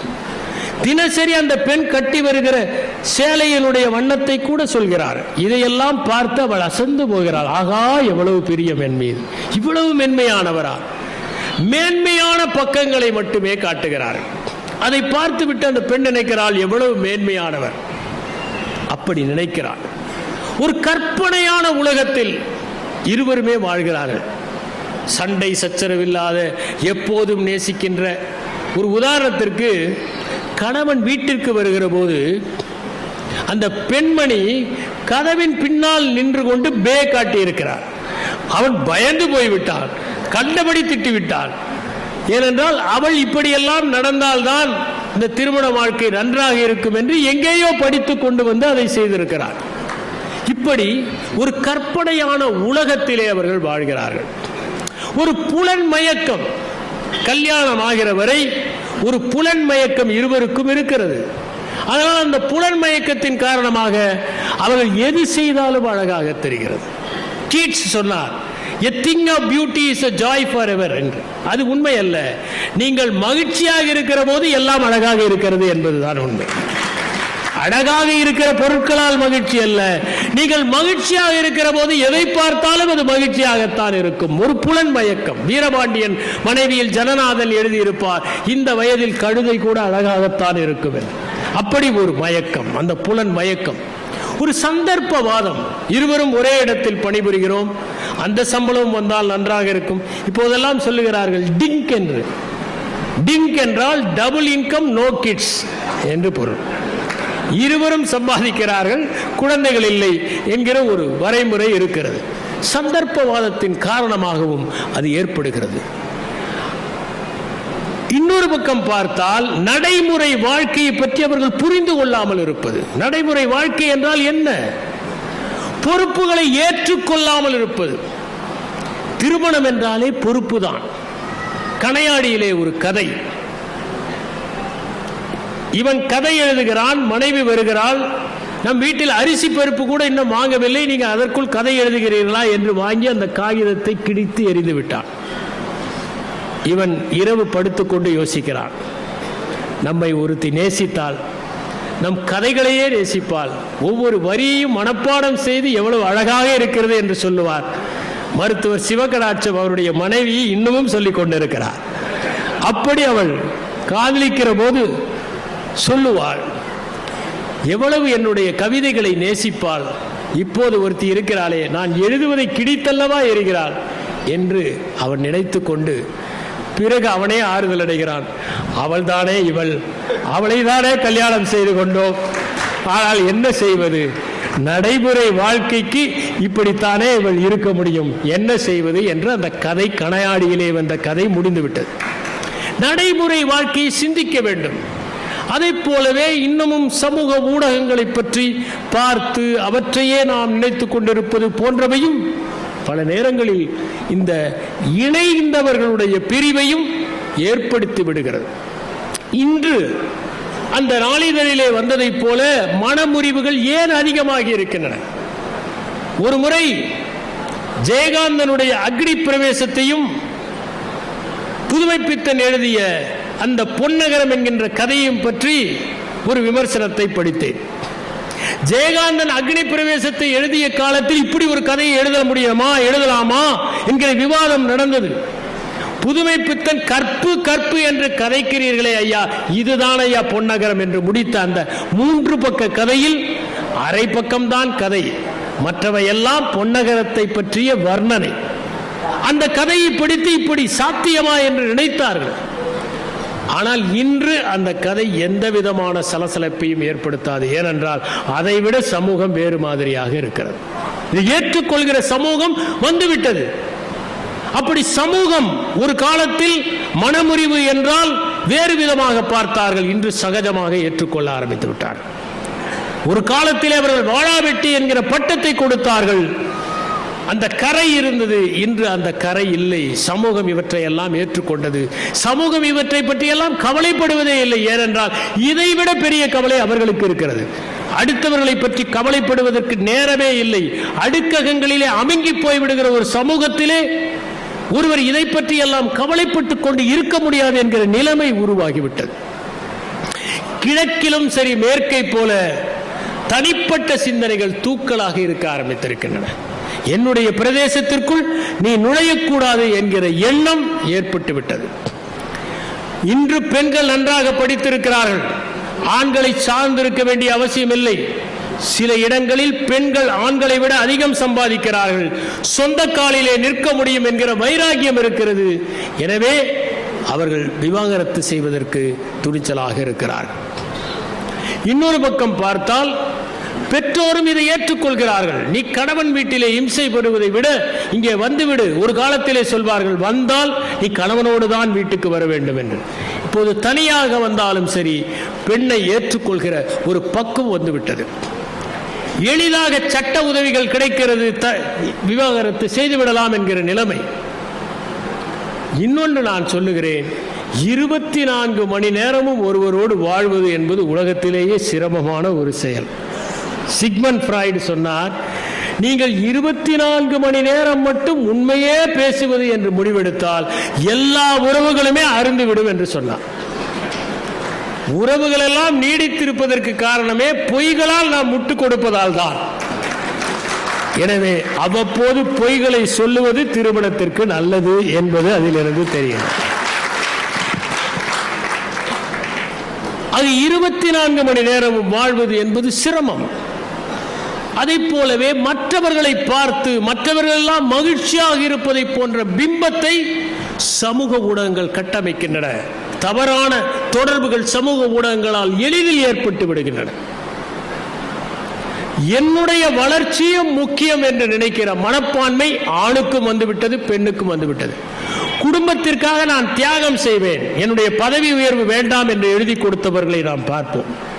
என் பணியே வேண்டாம், என்னுடைய சொந்த ஊரிலே எது கிடைத்தாலும் பரவாயில்லை என்று நினைக்கின்ற குடும்பங்கள் என்னுடைய சொந்த வளர்ச்சி முக்கியம் என்று நினைக்கிற மனப்பான்மையை வளர்த்து கொண்டிருப்பதை நாம் பார்க்க முடிகிறது. இந்த சூழலில் தான் இன்று இந்த விவாகரத்துகள் அதிகமாகிக் கொண்டிருக்கிறது. இது எந்த விதமான பாதிப்பை ஏற்படுத்துகிறது? உணர்ச்சி ரீதியான பாதிப்புகள். பெற்றோரை பொறுத்தவரை வருத்தம், தொய்வு, மனச்சோர்வு போன்றவை ஏற்படுகிறது. என்ன செய்வது? சரி, ஒரு வீம்புக்காக நாம் வெளியே வந்து விட்டோம், நாளையிலிருந்து தனியாக எப்படி வாழப்போகிறோம் என்கிற ஒரு குழப்பம் ஏற்படுகிறது. குழந்தைகளை பொறுத்தவரை அவற்றிற்கு என்னவென்றே புரிவதில்லை. ஒரு தெளிவின்மை, ஒரு வகையிலே மன அயர்ச்சி, புரியாத ஒரு தன்மை. நீங்கள் நினைத்து பாருங்கள், ஒரு குழந்தை நாளையிலிருந்து உன் தந்தையோடு பேசக்கூடாது என்று தாய் சொன்னால் அந்த குழந்தை எப்படிப்பட்ட இன்னலுக்கு உள்ளாகும் என்பதை நினைத்து பாருங்கள். அந்த வேதனை எப்படி ஏற்படும்? அந்த குழந்தைகளுக்கு எந்த பெற்றோரிடம் வளர்வது என்கிற ஒரு பிரச்சனை. நீங்கள் நினைத்து பாருங்கள், 2 பேரிடமும் வளர்க்கிற ஒரு குழந்தை எவ்வளவு ஆரோக்கியமாக இருக்கும். ஒரே பெற்றோரிடம் வளர்கிற போது இன்னொரு பக்கத்தை அது இழந்து விடுகிறது. அது எந்த பெற்றோரிடம் நாம் வளரப்போகிறோம் என்று சிந்திக்கும். அதற்கு பள்ளியிலே ஒரு மன அழுத்தம் ஏற்படும். அனுசரித்துக் கொள்வதில் ஒரு பிரச்சனை. நேற்று வரை அம்மா திட்டினால் அப்பா என்று ஓடும், அப்பா திட்டினால் அம்மா என்று ஓடி கட்டிப்பிடித்துக் கொள்ளும். இன்று அது எதை சமாளிக்கப் போகிறது? ஒரு பெற்றோரிடம் வளர்கிற ஒரு குழந்தை தந்தையிடம் அதிக பாசம் வைத்து தந்தையிடமிருந்து விலகி இருக்க நேர்விட்டால் அந்த ஒரே ஒரு பிரச்சனை வாழ்நாள் முழுவதும் அந்த குழந்தையை வாட்டி வதைக்கும். ஒருவேளை தாயிடமே முதலிலிருந்து அதற்கு பிடிப்பு, தந்தையிடம் பிடிப்பு இல்லை என்றால் பிரச்சனை இல்லை. தந்தையிடம் சில குழந்தைகள் ஒட்டிக்கொள்ளும், பெண் குழந்தைகள் ஒட்டிக்கொள்ளும். சரி, தந்தையோடு இருந்து விடட்டும் என்று அந்த தாய் நினைப்பதில்லை. இங்கே தன்முனைப்பு, வீம்பு, நான் வளர்ப்பேன் என்கிற பிடிவாதம். அப்படி வளர்க்கிற போது அந்த குழந்தை எதையோ பறிகொடுத்து திருவிழாவில் வீதியில் தொலைந்து போனதை போன்ற ஓர் எண்ணத்தோடு அது வாழும். சுந்தர ஆவுடைப்பன் அவர்கள் கூறியதைப் போல இல்வாழ்க்கையை பற்றி நம்முடைய இலக்கியங்கள் எல்லாம் உயர்வாக சொல்லி இருக்கின்றன. அதனால்தான் வையத்துள் வாழ்வாங்கு வாழ்பவன் வானுரையும் தெய்வத்தில் வைக்கப்படும். இந்த இல்லற வாழ்க்கையை ஒழுங்காக வாழ்ந்தாலே அது துறவரத்திற்கு சமமானது. அறமெனப்படுவது இல்வாழ்க்கை என்று திருவள்ளுவர் கூறுகிறார். இல்லறம் அல்லது நல்லறம் இல்லை என்று ஔவையார் குறிப்பிடுகிறார். ஒருவன் ஒரு பெண்ணை நேசித்தால் அவளுக்கு ஒருபோதும் வயதாவதே இல்லை என்று ராபர்ட் கிரீன் இங்கர்சால் குறிப்பிடுகிறார். நீங்கள் இருவரும் ஒருவரை ஒருவர் திருமணம் செய்து கொண்டால் ஒருவருடைய கோப்பையை மற்றவர் நிரப்புங்கள், ஆனால் அந்த கோப்பையிலிருந்து நீங்கள் குடிக்காதீர்கள். நீங்கள் இருவரும் நெருங்குங்கள், ஆனால் அந்த நெருக்கத்திலும் இடைவெளி இருக்கட்டும். எப்படி என்றால், ஒரு இசைக்கருவியில் அந்த நரம்புகள் பிரிந்து இருந்து இசையை எழுப்புவதைப் போல, ஒரு கட்டடத்தில் தூண்கள் எல்லாம் தனித்தனியாக இருந்து அந்த கட்டடத்தை தாங்குவதைப் போல உங்கள் சேர்க்கையிலும் சற்று பிரிவு இருக்கட்டும் என்றார் கலீல் கிப்ரான் திருமணங்களை பற்றி பேசுகிற போது. குட்டி இளவரசன் என்கிற புத்தகத்தை எழுதிய ஆண்டான் டே எக்ஸ்பெரே என்பவர் காதல் என்பது இருவரும் ஒருவரை ஒருவர் பார்த்துக் கொள்வதல்ல, ஒரே திசையில் பார்ப்பது என்று சொன்னார். ஒருவரை ஒருவர் பார்ப்பதல்ல, ஒரே பார்வையோடு ஒரே லட்சியத்தோடு இருப்பது என்று குறிப்பிட்டார். தொல்காப்பியர் கூட கூறுகிறார், பிறப்பே குடிமை ஆண்மை ஆண்டோடு உருவு நிறுத்த காமமாயில் நிறைவே அருளே உணர்வோடு திருவென முறையிற கிளர்ந்த ஒப்பினது வகையே என்று இருவரும் எப்போது ஒன்றாக இருப்பார்கள் என்பதை குறிப்பிடுகிறார். நாம் பார்க்க வேண்டியது என்னவென்றால், இந்த திருமணம் என்கின்ற அமைப்பு வெற்றி பெறுவதற்கு நாம் என்ன செய்ய வேண்டும் என்பதுதான். ஜான் காட்மேன் என்கிற ஒரு மனையியல் வல்லுனர் 7 ways to make a marriage work என்கிற ஒரு புத்தகத்தை எழுதியிருக்கிறார். அவர் வாஷிங்டன் பல்கலைக்கழகத்தில் லவ் லேப் என்கிற ஒன்றை தொடங்கியவர். அவர் 14 ஆண்டுகளாக 650 ஜோடிகளை உற்று கவனித்து பரிசோதனைகள் செய்தவர். பிரிந்து போகிற நிலையில் இருந்த பல பேரை சேர்த்து வைக்கிற பெருமையை அவர் செய்தவர். அவர் 2 பேர் 5 நிமிடம் பேசுவதை பார்த்தால் இவர்கள் சேர்ந்து வாழ்வார்களா பிரிந்து சென்று விடுவார்களா என்று சொல்லக்கூடிய அளவுக்கு நிபுணத்துவம் பெற்றவர். அவர் ஒன்றை சொல்லுகிறார், கணவனும் மனைவியும் கடைசி வரை பிரியாமல் இருக்க வேண்டும் என்றால் கணவன் மனைவி என்று இருக்கக்கூடாது, நண்பர்களாக வாழ வேண்டும் என்று கூறுகிறார். அதைத்தான் நம்முடைய தமிழ் இலக்கியம் கருங்கோல் குறிஞ்சிப்பூ கொண்டு பெருந்தேன் இழைக்கும் நாடனது நட்பே என்று கூறுகிறது. காதலே என்று சொல்லவில்லை, நட்பே என்று சொல்லுகிறது. நட்புதான் காதலுடைய உச்சம். எல்லா உறவுகளுக்கும் உச்சம் நட்புதான். அதனால்தான் நாம் என் தந்தை நண்பனை போல பழகுவார், என் கணவர் நண்பனை போல பழகுவார், என் அண்ணன் நண்பனை போல பழகுவார் என்று குறிப்பிடுகிறோம். கருங்கோல் குறிஞ்சிப்பூ கொண்டு பெருந்தேன் இழைக்கும் நாடனது நட்பே என்று அவர் குறிப்பிடுகிறார். நீங்கள் ஒருவருக்கொருவர் குறைகளை சொல்லலாம், விமர்சிக்காதீர்கள், குத்தலாக பேசாதீர்கள், ஒருவரை ஒருவர் தாழ்த்தி பேசாதீர்கள், நீங்கள் பெயர் சொல்லி அழைக்காதீர்கள். நமக்கு கோபம் வருகிற போதுதான் உள்ளே ஒளிந்து கொண்டிருப்பதெல்லாம் வரும். திருமணம் நடந்த நேரத்தில் நடந்த சம்பவங்கள் எல்லாம் 20 ஆண்டுகள் கழித்து சண்டையில் வரும். ஆழமான நினைவாற்றல் அப்போது மேம்படும், அவையெல்லாம் வெளியே வரும். அவர் சொல்லுகிறார், குறை சொல்லுங்கள், குற்றவாளி ஆக்காதீர்கள். கோபம் வருகிற போது என்ன செய்ய வேண்டும் என்று ஜார்ஜ் குல்ஜீஃப் குறிப்பிட்டார். நீங்கள் கோபம் வந்தால் 24 மணி நேரம் அந்த கோபத்தை ஒத்தி போடுங்கள். இன்று காலையில் 8 மணிக்கு கோபம் வந்தால் நாளை காலையில் 8 மணிக்கு திட்டுவேன் என்று ஒத்தி போடுங்கள். அதற்குள் அந்த கோபம் வடிந்துவிடும். நாம் கோபப்படுவதில் பொருளே இல்லை என்று புரியும். நாம் தான் தவறாக புரிந்து கொண்டிருக்கிறோம் என்பது கூட புரியும் என்பதுதான் ஜார்ஜ் குல்ஜீஃப் சொன்னது. ரவீந்திரநாத் தாகூர் லெட்டர்ஸ் டு பெங்கால் என்கிற புத்தகத்தில் ஒரு சம்பவத்தை குறிப்பிடுகிறார். அவருடைய பணிப்பெண் ஒரு நாள் வேலைக்கு வரவில்லை, அடுத்த நாள் வருகிறார். ரவீந்திரநாத் ஏன் வரவில்லை என்று கண்டபடி விடுகிறார்.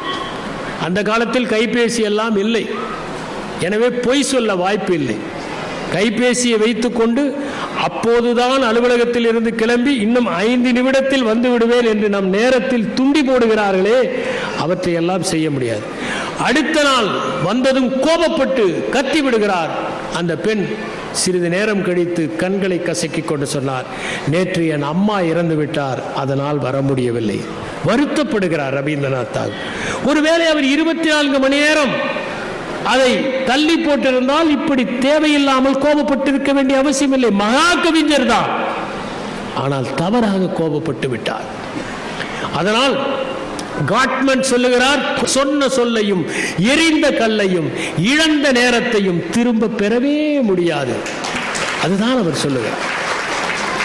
அவர் சொல்லுகிறார், உங்கள் விரிசல்களை எல்லாம் சரி செய்ய முயற்சி செய்யுங்கள்.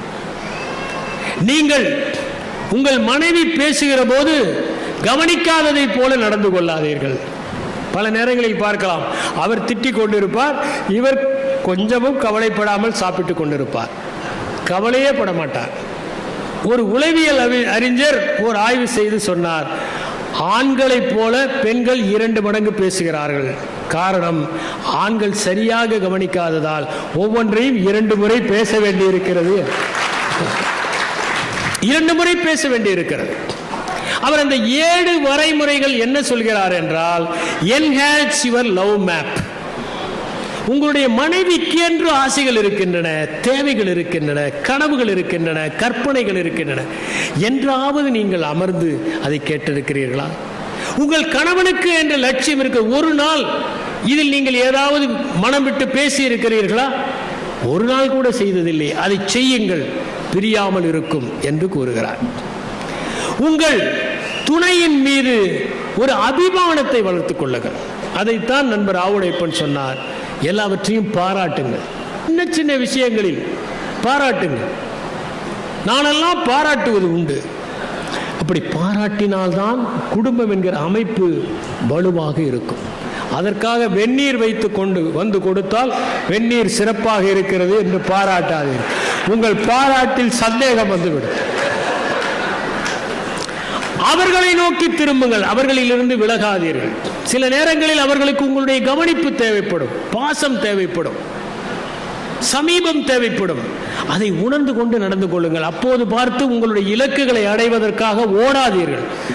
அமர்ந்து உங்களுக்கு பாசத்தை கொடுங்கள். பாசம் ஒன்றுதான் கொடுக்க கொடுக்க 2 மடங்காக ஆகிற மனப்பான்மை கொண்டு. அவர் 4ஆவதாக அவர் சொல்வது get influenced by your spouse. ஒருவன் தன்னுடைய நண்பனிடம் சொன்னான், நேற்று எங்கள் வீட்டில் வாக்குவாதம். என்ன? நான் நாடகத்திற்கு செல்ல வேண்டும் என்றேன், என் மனைவி சினிமாவுக்கு செல்ல வேண்டும் என்றார். ஒரே வாக்குவாதம், எதற்கு செல்வது என்று. நண்பன் சொன்னான், கடைசியில் எந்த சினிமாவுக்கு சென்றாய் என்று. Get influenced. ஆல்பர்ட் ஐன்ஸ்டைன் சொன்னார், என்னுடைய வீட்டில் சின்ன சின்ன பிரச்சனைகளை எல்லாம் என் மனைவி தீர்த்து வைப்பார், பெரிய பிரச்சனையை நான் தீர்த்து வைப்பேன். அது என்ன சின்ன சின்ன பிரச்சனை? எங்கே வீடு வாங்குவது, எந்த கார் வாங்குவது, எதில் முதலீடு செய்வது என்பதை எல்லாம் அவர் முடிவெடுப்பார். சரி, பெரிய பிரச்சனை, கடவுள் இருக்கிறாரா, மெய்ஞானம் சாத்தியமா போன்றவற்றை நான் தீர்மானிப்பேன். எனவே எங்களுக்குள் எந்த பிரச்சனையும் வந்ததே இல்லை என்று. 5ஆவதாக சொன்னது சால்வ் த சால்வபிள் ப்ராப்ளம். சின்ன விஷயம், அதை எதற்காக நாம் தொடர்ந்து அதை உடனடியாக பேசி தீர்க்க வேண்டியது தானே. அடுத்தது 6ஆவதாக அவர் சொல்வது உங்களுடைய துணையினுடைய கருத்துகளுக்கு மதிப்பளியுங்கள். பல நேரங்களில் நாம் மதிப்பளிப்பதில்லை. நான் பார்த்திருக்கிறேன், கணவனும் மனைவியும் உணவகத்திற்கு செல்வார்கள், இவரே அவருக்கும் சேர்த்து ஆர்டர் செய்வார். ஒரு சாதாரண ஒரு சம்பவம். அவர்களை கேட்டு அதற்கு பிறகு, ஏனென்றால் சில நேரத்தில் அவர்களே நீங்கள் சொல்லுங்கள் என்று சொல்லிவிடுவார்கள். அப்போது பொறுப்பு அதிகம். அதனால் சால்வ் த சால்வபிள் ப்ராப்ளம்ஸ், மதிப்பு கொடுங்கள். கடைசியாக ஜான் காட்மேன் சொல்கிற ஒன்று, இருவருமே வாழ்க்கைக்கான ஒரு பொருளை பகிர்ந்து கொள்ளுங்கள். என்றாவது நாம் அமர்ந்து நம்முடைய 2 பேருடைய வாழ்க்கை முடிகிற போது இந்த உலகம் எப்படி நம்மை நினைவு கொள்ளப் போகிறது? நாம் இருவரும் வாழ்ந்தோம் என்பதற்கு என்ன அடையாளத்தை விட்டு செல்ல போகிறோம்? நம் குழந்தைகள் மட்டும்தானா? அதற்கு ஏதாவது ஒரு அடையாளத்தை விட்டு செல்வதற்கு நாம் செய்ய வேண்டாமா? அதை செய்வதற்கு இன்றிலிருந்து நாம் முயற்சி செய்வோம் என்று இருவரும் உங்கள் வாழ்க்கைக்கான பொருளை பகிர்ந்து கொள்ளுங்கள் என்று ஜான் காட்மேன் சொல்லுகிறார். இந்தியாவை சேர்ந்த ஜாப்பி வஸ்வானி என்பவர் 10 ways to make your marriage successful என்று எழுதியிருக்கிறார். அதிலே முதலாவதாக அவர் சொல்வது சண்டையை தொடராதீர்கள் என்கிறார். ஒரு சண்டை முடிந்த பிறகு அடுத்த சண்டைக்கு சிலர் தயாராவார்கள். அப்போதுதான் அவர் வந்தபோது ஒரு சண்டை முடிந்திருக்கும். உடனே இதை ஏன் இங்கே வைத்தீர்கள் என்று அடுத்த சண்டை ஆரம்பித்து விடும். அடுத்த சண்டைக்கு ஆயத்தம் ஆகாதீர்கள், சண்டையை தொடராதீர்கள். ஓஷோதான் ஒரு கதை சொல்வார். தினசரி முல்லா வந்ததும் அவருடைய மனைவி அவருடைய கோட்டை போய் சரி பார்ப்பாராம். அதில் ஏதாவது ஒட்டி கொண்டிருந்தால், அது ஏதாவது முடி இருந்தால் அவருடைய முடியை அதை எடுத்து இன்று எந்த பெண்ணோடு நீங்கள் பேசிக்கொண்டிருந்தீர்கள் என்று சண்டை போடுவார். முல்லா நஸ்ருதீன் ஒரு நாள் அலுவலகத்திலிருந்து கிளம்பும்போது சட்டையில் எந்த விதமான ஒரு முடியும் இல்லாமல், அவருடைய தாடி முடிதான் அது இல்லாமல் பார்த்து கொண்டு வீட்டுக்கு வந்தார்.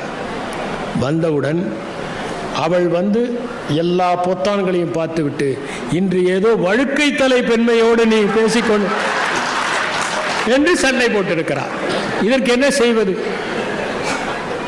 இரண்டாவதாக வஸ்வானி சொல்வது, உங்கள் மனைவி பேசுவதை கவனியுங்கள். பெண்கள் எப்போதுமே நன்றாக கவனிப்பார்கள். அவர்கள் உடல் மொழியை கூட நன்றாக கவனிப்பார்கள். நீங்கள் பொய் சொல்லுகிறீர்கள் என்று கண்டுபிடித்து விடுவார்கள் கண்களை பார்த்து. உங்களுடைய புன்னகை போலியா அசலா என்பது அவர்களுக்கு தெரியும். உடல் மொழியை கணிப்பதில் பெண்கள் நிபுணர்கள். ஆகவே கவனியுங்கள். உலகத்திலேயே மன்னிப்பு என்கின்ற ஒற்றை சொல்லால் தான் இது இனிமையாக இன்னும் பல உறவுகள் நீடித்துக் கொண்டிருக்கிறது. தவறுகளை பொருட்படுத்தாதீர்கள் என்கிறார். எட்டாவதாக அவர் சொல்வது, நகைச்சுவை உணர்வோடு இருங்கள். வீடு என்றால் ஒருவரை ஒருவர் கேலி செய்வது, நகைச்சுவையோடு பேசுவது, வீட்டிலே சிரிப்பு சத்தம் ததும்ப வேண்டும். ஒருவருடைய வீட்டிலே சிரிப்பு சத்தம் ததும்பினால்தான் அவர்கள் மகிழ்ச்சியாக இருக்கிறார்கள் என்று பொருள். நகைச்சுவை உணர்வோடு இருங்கள். அடுத்ததாக அவர் சொல்வது, நீங்கள் சமத்தன்மையோடு இருங்கள். இருவரும் சமமாக ஒருவரை ஒருவர் கவனித்து கொண்டு அன்பாக இருங்கள். 10ஆவதாக அவர் சொல்வது, துயரத்திலோ கவலையிலோ நீங்கள் மிகப்பெரிய பங்கை வகியுங்கள். அந்த நேரத்தில் தான் நமக்கு துணை தேவைப்படுகிறது. மகிழ்ச்சியாக யார் வேண்டுமானாலும் இருக்கலாம், நண்பர்களோடு மகிழ்ச்சியாக இருக்கலாம்.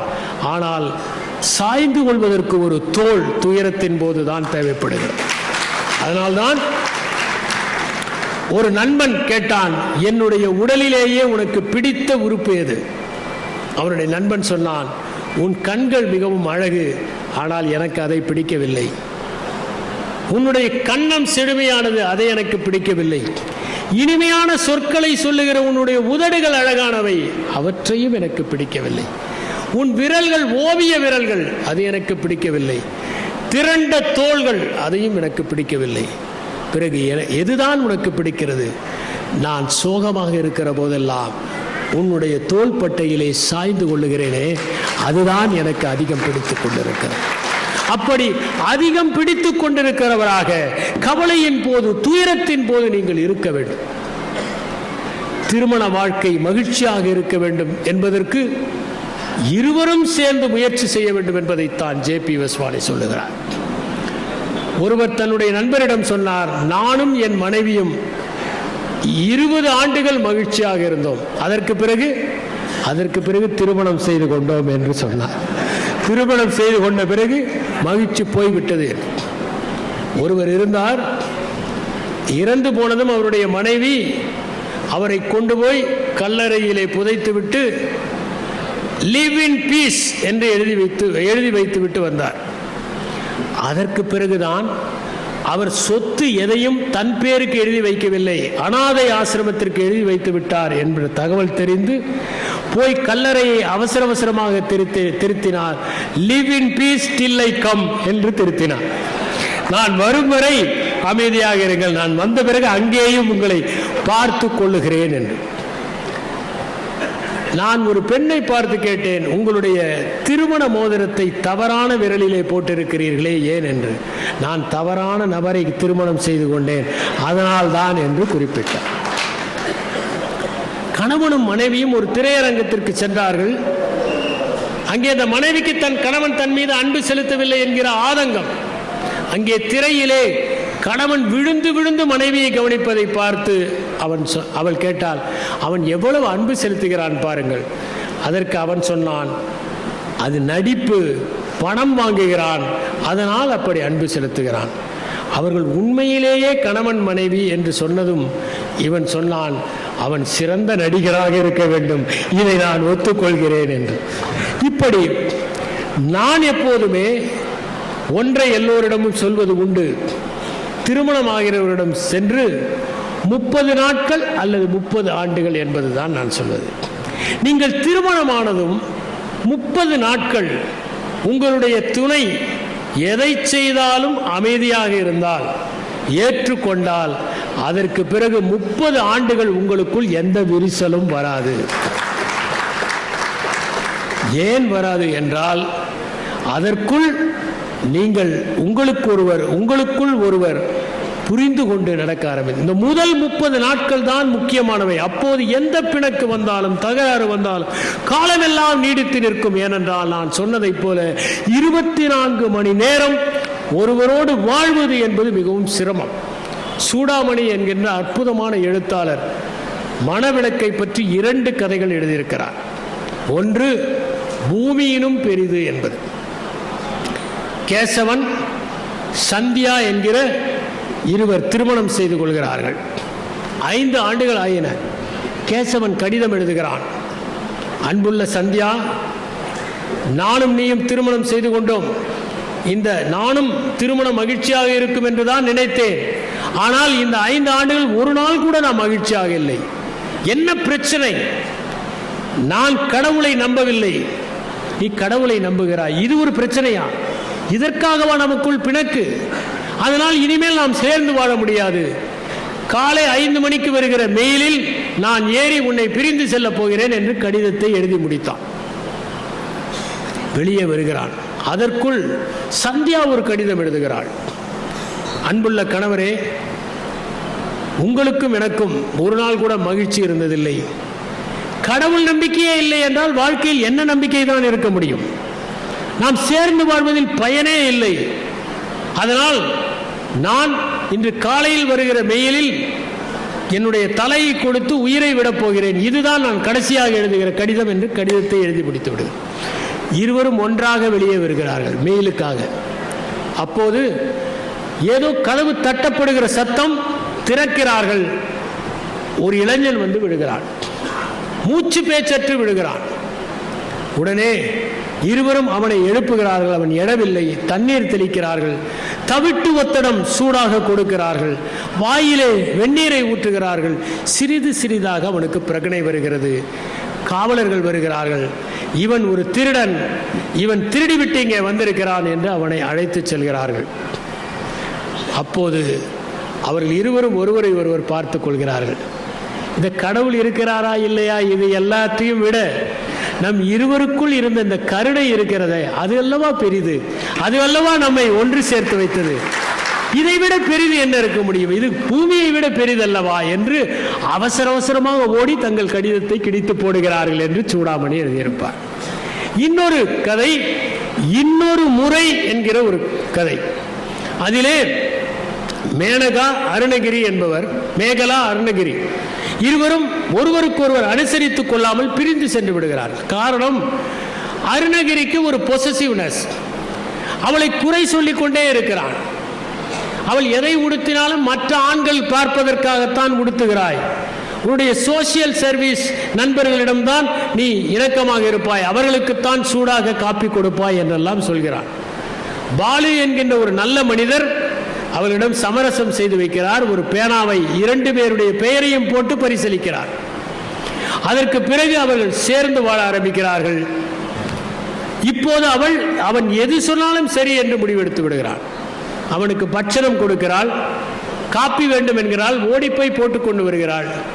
ஏன் முதலிலேயே கொண்டு வந்திருக்கலாமே? அவளுக்கு ஞாபகம் வருகிறது, ஒரு முறை இப்படி கொடுத்ததற்கு உன்னுடைய நண்பர்களுக்கெல்லாம் சூடான காப்பி கொடுப்பாய், எனக்கு மட்டும் ஆறிப்போய் கொடுப்பாயா என்று அவன் திட்டியது.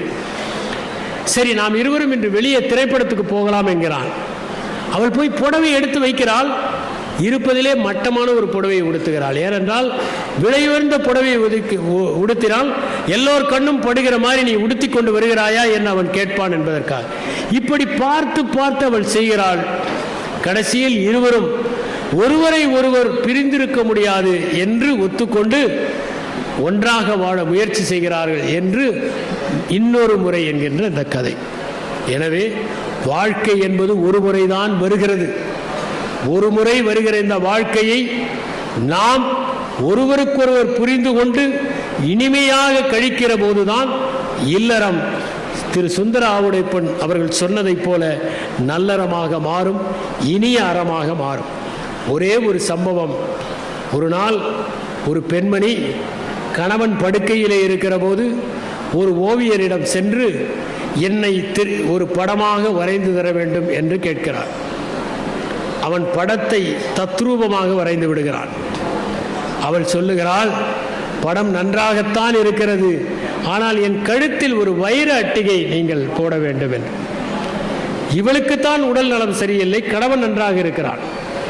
உடல் நலம் சரியில்லாத நேரத்தில் இவள் ஓவியம் கேட்கிறாளே என்று நினைத்துக் கொண்டுதான் அந்த ஓவியம் தீட்டுகிறாள். இவள் சொல்லுகிறாள், என்னுடைய கழுத்தில் வைர அட்டிகை இருப்பதைப் போல நீங்கள் வரைய வேண்டும். அவன் கேட்கிறான், உங்கள் கழுத்தில் வைர அட்டிகை இல்லையே, எதற்காக வரைய வேண்டும்? செயற்கையாக இருக்கும். இல்லை இல்லை, வரையுங்கள். ஏன்? ஏனென்றால் நான் இன்னும் 1-2 மாதங்களில் செத்து போய் விடுவேன். சாவதற்குள் என் கணவனிடம் ஒரு சத்தியமாகுவேன், எங்களுடைய வரவேற்பறையில் இந்த படத்தை தவறாமல் மாட்டி வைக்க வேண்டும் என்று. அவன் ஒருவேளை வேறு திருமணம் செய்து கொண்டால் வரப்போகிற மனைவி தினசரி அந்த வைராட்டிகை எங்கே, வைராட்டிகை என்று அவனை நச்சரிப்பார். அந்த நிம்மதி போதும் என்று சொல்லுகிறாள். நன்றி, வணக்கம்.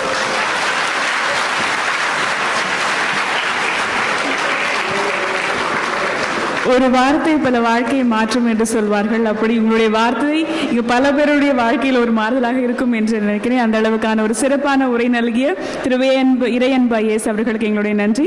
நிறைவாக இந்நிகழ்ச்சியில் நன்றி உரை வழங்குவதற்காக ஆர் சங்கர், செயற்குழு உறுப்பினர் பப்பாசி, ஈஸ்வர் புக் சென்டர் அவர்களை அன்புடன் அழைக்கிறோம்.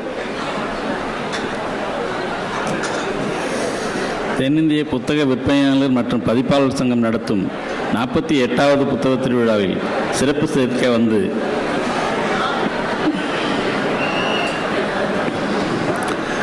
மனமுறிவும் என்ற தலைப்பின் கீழ் பேருரையாற்றிய திரு ஐயா தமிழ்நாடு தலைமைச் செயலர் ஓய்வு இறையன்பு ஐஏஎஸ் அவர்களுக்கும் இனிக்கும் இல்லரும் என்ற தலைப்பில் சிறப்புரையாற்றிய முனைவர் சுந்தராவுடையப்பன் அவர்களுக்கும்